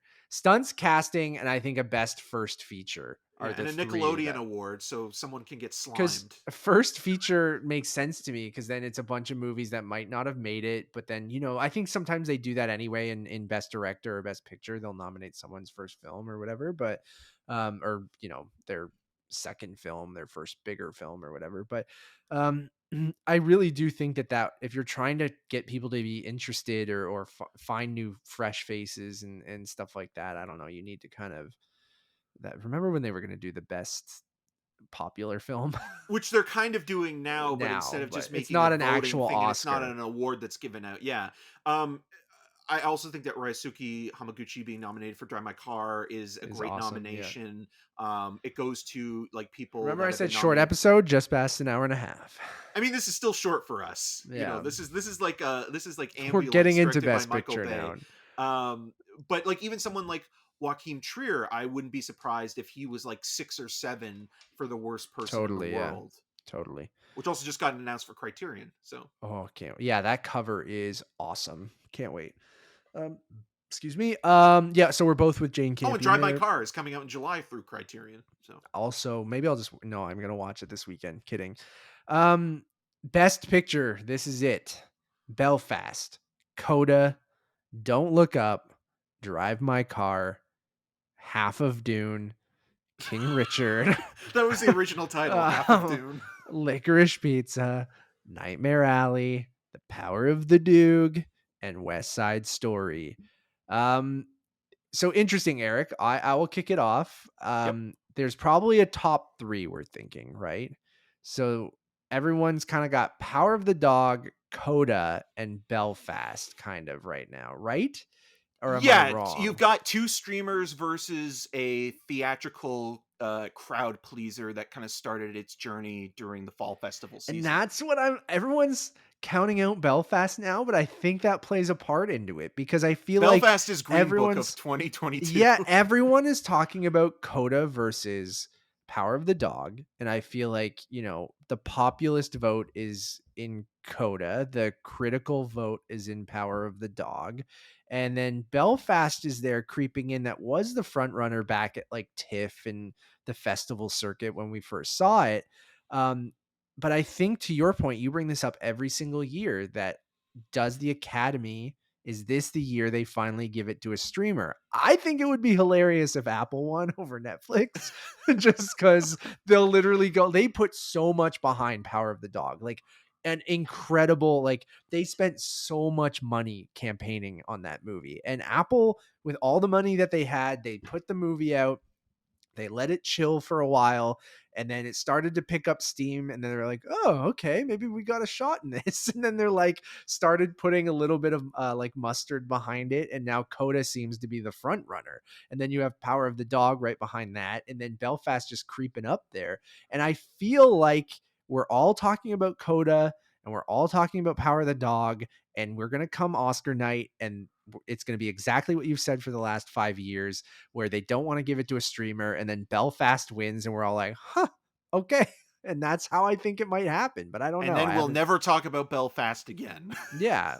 How do you feel? Like, does that sound right to you? Do you think it Yeah, will be one of the streamers, or what? you summed up my opinions on this perfectly. I think that I want to go with Power of the Dog. I so badly think that like it's a great choice to go. Like, I mean, I also love licorice pizza, but I understand why that's not going to happen, for obvious reasons. But in terms of like how the Academy has been voting in the last couple of years, here comes another strategy overthinking things. You had movies like Parasite and Nomadland winning. Those movies are art house driven stories with austere filmmakers behind them. I could Still maybe a almost bit more accessible than Power of the Dog, both of those movies, though. Yes, yeah, I mean, Parasite has the hurdles, obviously, of being, A foreign film, yeah. a Korean movie and a movie that um, is tonally different from anything that is being made or was being made in that year, or just in general for a lot of voters who aren't used to a Bong Joon Ho movie or films from South Korea. And then with Nomadland, Nomadland is very much, a very quiet, subtle, visually inspiring movie that isn't hitting you over the head, both dealing with um, consumerism and anti-capitalism in their own ways. So I can almost see like Academy members being like, "Oh, I don't know if I want to vote for another art house film." Like, how many Sam Elliott's are in the Academy as well, and how Yeah. many um like how many people are thinking, oh, I gave that weird indie movie a past 2 years running. Let's go with something that's easily acceptable or accessible, and that kind Hmm. of comes down to Belfast and Coda. Again, the streamer thing is going against it. I don't think Apple cares either way, really. Like, No. if Apple wins Their Best film Picture, thing is like this, the 7th or 8th division that they're thinking about. And I think they would be thrilled. And I think they have, obviously, they're putting a lot of money behind it, and they're trying to get a lot of big filmmakers. And I do think that they care. It would just be funny that this is almost like feels like their first year actually trying, and they yeah. might win. And where Netflix, it's almost like someone trying to get the job or something, or like wants to get ahead, and like the other person that gets into it kind of like fails upwards, or like Yeah. just like doesn't even try It's and that just that gets it person in already. school who's trying really, really hard, and they still get like A's, but then there's that person who didn't do the homework, didn't study, and then they just show up and they also got an A, and you're like, you Yeah, motherfucker. exactly. And that's kind of what Coda and the Power of the Dog is with Yeah. Apple TV Plus and Netflix. But then Especially a again, movie that they purchased and didn't produce necessarily, versus Netflix producing Power of the Dog. I'm going to go with my heart here and just say that the Power of the Dog is going to be a way to kind of completely celebrate Jane Campion's comeback as well, because Campion hasn't made a feature since Bright Star, so it's been a while. She's obviously been doing TV with Top of the Lake and things like that, but um again, I'm not completely sold on that either. I still think Coda could Yeah. win because Coda did win the SAG, and a lot of SAG members are also Oscar members, and the Academy's biggest branch in the Best Picture department, where everybody votes, is the acting category. And actors seem to love this movie. So So that's why I said all that stuff and said Belfast could creep in. I am gonna go with Coda. And I do. watch Nightmare Alley win. Do you think that there is a shot that something that we're not even thinking of? Like, do you think Don't Look Up would be the one that would be like the shocker, but also kind of not like surprised, but not like surprising, because it's like Hollywood patting itself on the back for yeah, the the message. self-righteousness of Yeah, Hollywood, which is what that movie is. yeah. Um, But again, it's also a streamer, so yeah, I don't I can't see anything but those 3 winning. Um, but crazier things have happened. So all that stuff I said, where I would not be surprised if the envelope opens and they say Belfast and Belfast wins, because it is a traditional theatrical movie. It's safe. It's pleasant enough. Like it's kind of what Coda is, but even to me, like Coda is that with a tradition, but like yeah, with a yeah. traditional They're theatrical both feel good release. movies, I Yeah. guess. One, being a little bit more personal, but if does Coda being a remake play into it? I don't know if people are even thinking that hard about I it, don't think but people. like I think a lot of people don't even realize that still. no, Like I don't think it's either. strange. Like people were posting scenes from the original film and comparing it to Coda, and it's just interesting that, yeah, like it really hasn't been a topic of conversation, that Coda is basically, even though it is an adapted screenplay, um, it has basically surpassed the original version. And I think enough Mhm. time between the one that came out in 2003 and now, like, Yeah. 20 so years almost, right? yeah, so basically it's almost Mm. like, yeah, like Coda's its own thing, really. Yeah. So I'm gonna stick with Coda. I do think it is that feel good choice. And I do think it would be funny if Apple just right out, out of the gate wins a best picture. And Yeah, and they could do it next year too. yeah, and then a lot of people were talking about another thing that's interesting. The comparison is that Coda was like Little Miss Sunshine, where it premieres at Sundance, becomes this indie hit, is sold for millions of dollars to a major studio, Searchlight being the company that picked up Little Miss Sunshine, and then over the entire year kind of picks up steam, is released in the summer, um, does well, doesn't do as well, but then kind of becomes an awards favorite and wins a bunch of stuff, and then loses to The Departed, which a lot of people have compared that to The Power of the Dog, but the difference here being The Power of the Dog is not as accessible as No. The Departed. And also The Departed, I mean, Jane Campion also has that narrative of being somewhat due, even though she did win an Oscar for screenplay for the piano, like Martin Scorsese had never won. So it kind of was like, okay, let's give him a best picture win and director that year. Yeah, totally. It'll be interesting. I'm excited to watch. I think, based on that conversation, it's not like a set in stone what's going to happen, which I think makes for the most interesting kind of Oscar nights. And there's still a thrill there. Like if you have a movie that you're really cheering for, like I remember when Parasite won, like that was a moment, right? Like that was Yeah. awesome. Like I don't think any of us we wanted it to happen. I don't know if anyone expected it to happen, and that was fantastic. And obviously the La La Land Moonlight moment is infamous. It was one of the wildest moments in Oscar history. You have last year, even not Siri, I said Oscar history. Um, uh, she mistook history for. I'm not gonna say it because she'll go off again.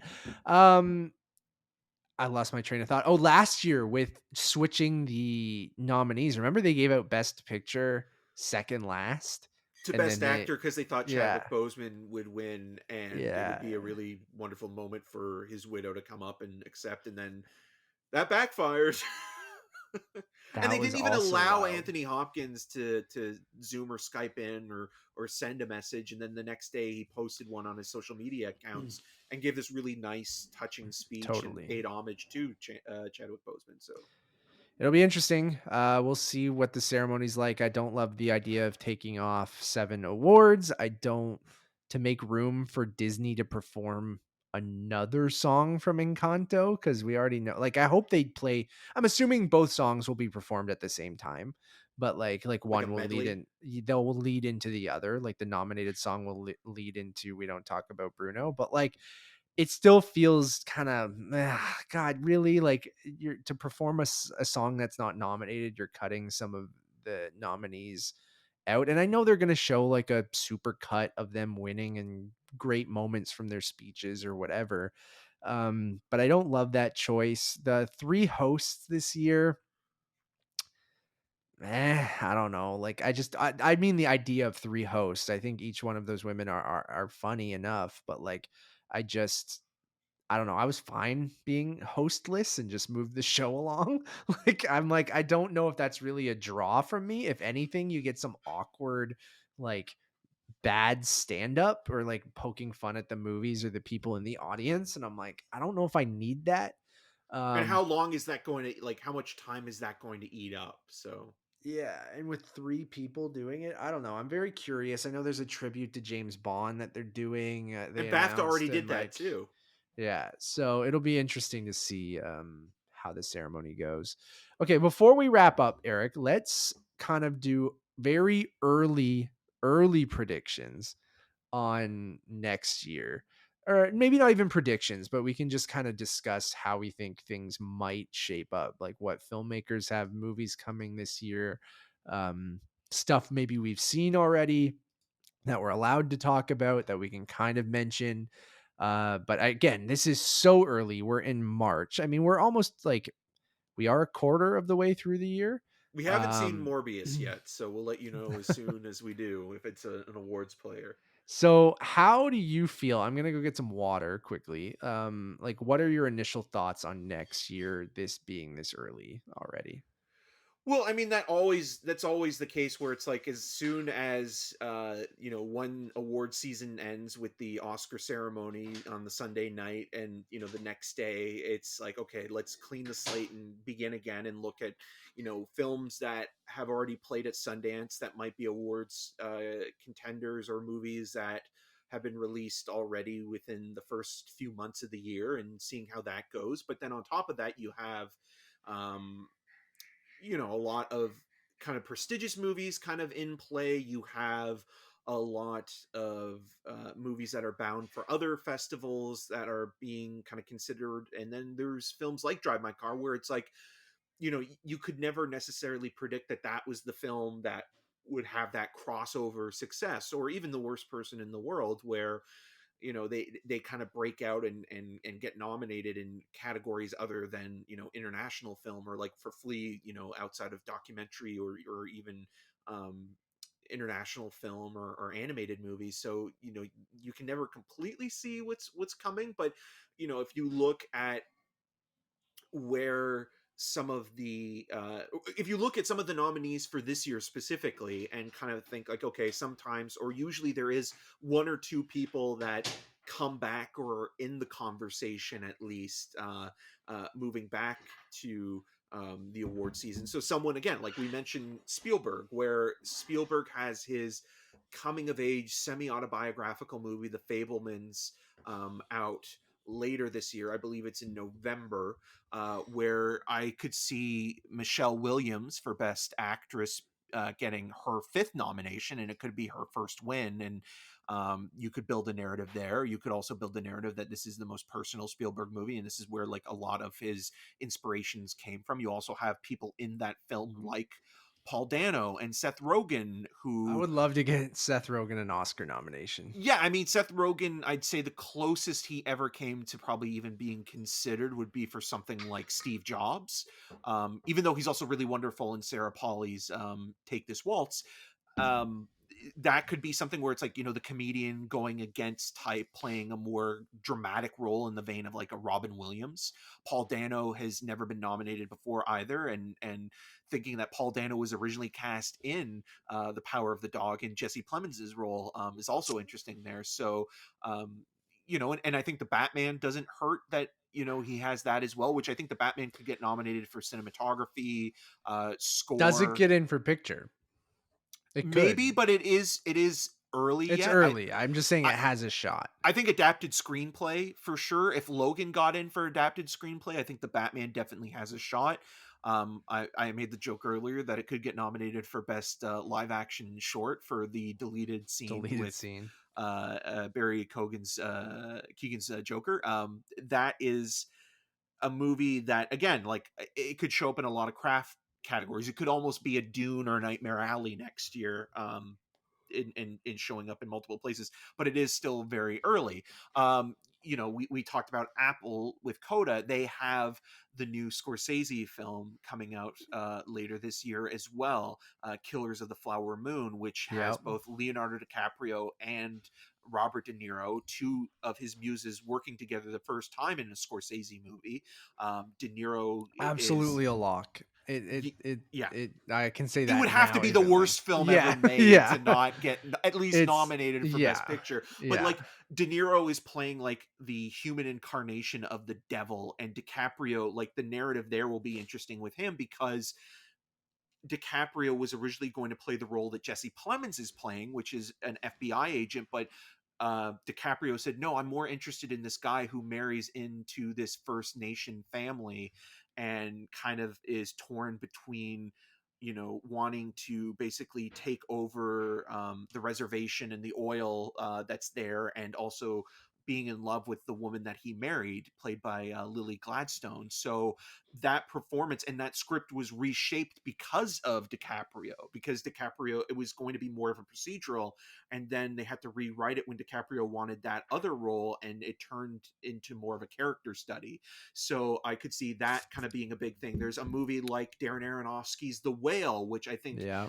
could be Brendan Fraser's big Oscar, chance, like in the way that Mickey Rourke got nominated for The Wrestler. So Yeah, it could be um, interesting to see him pop yeah, in. and Yeah. and so there's plenty of stuff out there. I think, like, again, it all just depends on where things lie, because even Oh, something totally. like, It's way too early, but yeah, like, like even Everything Everywhere yeah, All at that's Once what I wanted, which you guys can check deserves. out our review very, very soon.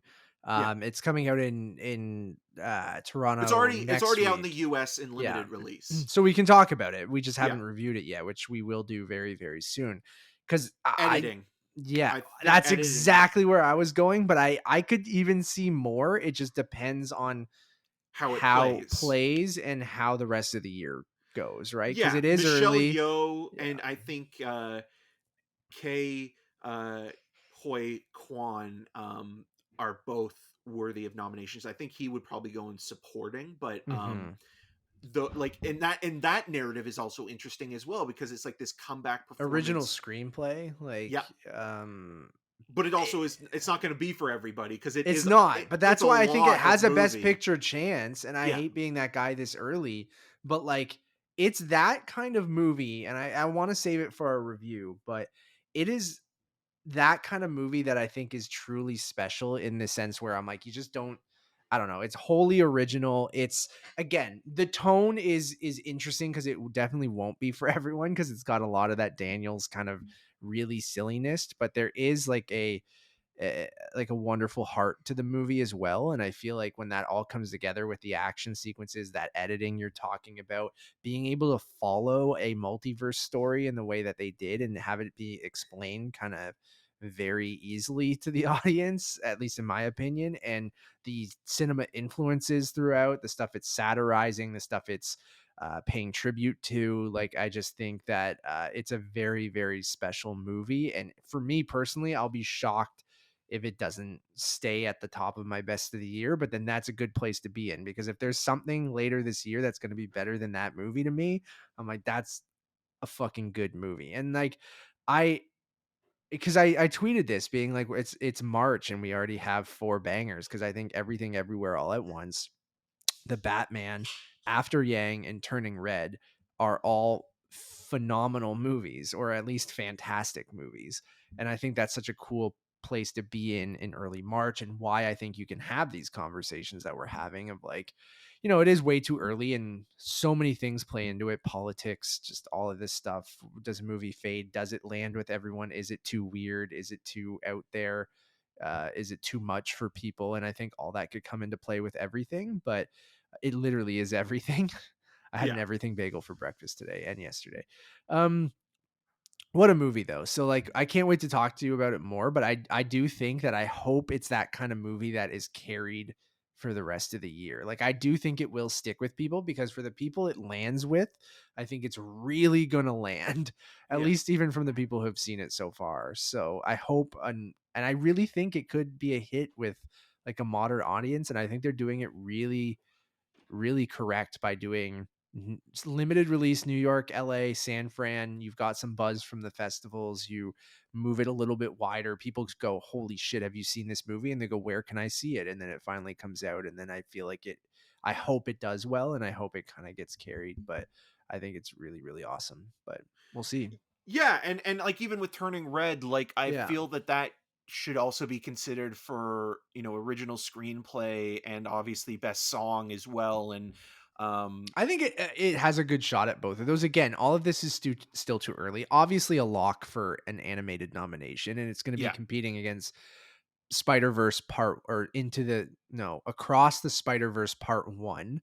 Yeah. Now, are we going to say Dune is a Part 1? Are we going to be mad at Spider Verse Part 1? We'll have to Well, see I the think it movie. also depends on how Um, the movie is is structured, framed. Yeah, right? is it a Yeah. complete movie or is it literally just half a movie? We'll see. And then Super Mario. You could have I thought you were Turning gonna say Red Lightyear. versus Lightyear probably will make it in there too. It'll be the Luca. Um, Lightyear will make it in. Will Mario make it in? But also we're not even thinking of like, is there gonna be any smaller independent Oh, totally. movies that also Probably won't make it in. I'm joking, yeah, but like, but you never know. I mean, it it could be depends on the good. You year, never know. right? Yeah. But then like S- even in other categories, like something like After Yang is a movie that I think is too small, but it will probably show up in like, maybe some Critics' Choice, maybe some indie groups, maybe some regional critics groups, that Yeah. kind of Kind stuff. of like what Spirit Columbus did, Awards. right? Yeah, but like you look I at think that it's bigger than screenplay, you Columbus, look at but yeah, Colin screenplay Farrell's should get at least performance thought. or Haley Lou Richardson's performance or Justin H. Min, like those performances are all really worthwhile. And like I do think it will help Colin Farrell because Colin Farrell does have two movies that seem like they could be big Oscar movies at the end of the year, which is the Thai cave rescue film directed by a tour filmmaker Ron Howard, and Ronald. then he has the Martin McDonagh movie that reunites him also with Brendan Gleeson, and so you you have an In So Bruges he's got four reunion, things with the Batman and After Yang and too. he's never So been nominated for an acting award if he's before. going to, it's probably this year. Yeah, You even have things like on the more populist side of things that, both former Best Picture kind of nominees with Jordan Peele having Nope this year. yeah, Get Out was a surprise kind of, carried that all the way to the Oscars and then also Black Panther 2 is coming out this year, which I don't think that I mean, who knows? We have no idea. It just wrapped shooting actually, I think today as we're recording this. Has obviously a lot of, you know, hurdles to get over with the passing of Chadwick Boseman and kind of some of the troubles they had with shooting and things like that. I don't envision Black Panther 2 getting a Best Picture nomination like the first one did, but hey, you never know. Like that first movie getting a Best Picture nomination, I think will that has some high expectations for the second as well, right? Which I feel like the first one did not have that, and that's maybe why it got carried to Best Picture nomination. If you're talking about bigger populist stuff, and then if you look at our most anticipated films of the year, like a lot of stuff on there. I'm not saying that well, like I mentioned the Sarah Polley movie with Frances McDormand, Jesse Buckley, Rooney Mara, Claire Foy, Women Talking. Here's how Carrie Mulligan can win next year. She is in the investigative procedural about exposing the Harvey Weinstein sexual yeah. assault allegations in She Said, which is going to probably be a very big movie coming out later this year. You Mhm. also have Ari Aster's Disappointment Boulevard, which also might be a little too weird, but I mean, Joaquin Phoenix's performance might be something that people Keep an gravitate eye on. towards. Yeah. Yeah. You have Olivia Wilde's "Don't Worry, Darling coming out this year. You Yeah, have, Florence Pugh has a few movies this yeah. year that I feel could give her a nomination for Best Actress. She also has the movie that she directed with Sebastian Lilio, who directed A Fantastic Woman and both Gloria and Gloria Bell, called The Wonder, which is a Netflix movie about an Irish nurse who goes to a small village to see this quote unquote miracle. Hmm. So yeah, a lot of cool stuff. So we're very early, and who the hell knows? Like this could. Aquaman 2, or that was moved to next year, I uh, think. DC League of Super Pets. Best animated film. Yeah. Well, Eric, this has been great. Another year. Although our next episode is literally going to be talking about the Oscars still, so Yeah. maybe I shouldn't. Yeah, count my chickens before they hatch. We'll be talking about the Oscars on the next episode, the 119th draft, which will be soon after this. The shelf life on this podcast very short, so if you're listening to this after the Oscars, I hope you enjoyed Why? how wrong we were, probably. Yep. But we appreciate you listening or watching either way. If you like this, we have another show called the Untitled Movie Reviews that we would love for you guys to check out. We have reviews right now for The Lost City, for X, for Deep Water from the Rod Father himself, Adrian Lin. Line. So yeah, fuck. I get that wrong every time. The Outfit, After Yang, The With Atom the other Project. Rodfather, Mark Rylance. Yeah. Domi, If she's you've seen turning red. Intimacy. Turning Red, which we mentioned. Fresh, the Batman, which we mentioned. Tons of reviews, and we'll have a review for everything, everywhere, all at once, very, And very Moon Knight. soon, and Moon Knight very soon. Those will be early next week. And then The Lost City, you guys should be able to listen or watch right now. One stop shop. Head over to Letterboxd, Untitled_movies. Everything's over there. And as always, my name is Matt Rohrbeck. You can find more of my work around the internet, but mostly at untitledmoviepodcast.com. And you can follow me on all the social medias at Matt Rohrbeck. I'm Eric Marchin. You can find more of my video reviews on rogerstv.com/cinemascene and on the social medias at EM6211. Until next time. The Oscar goes to...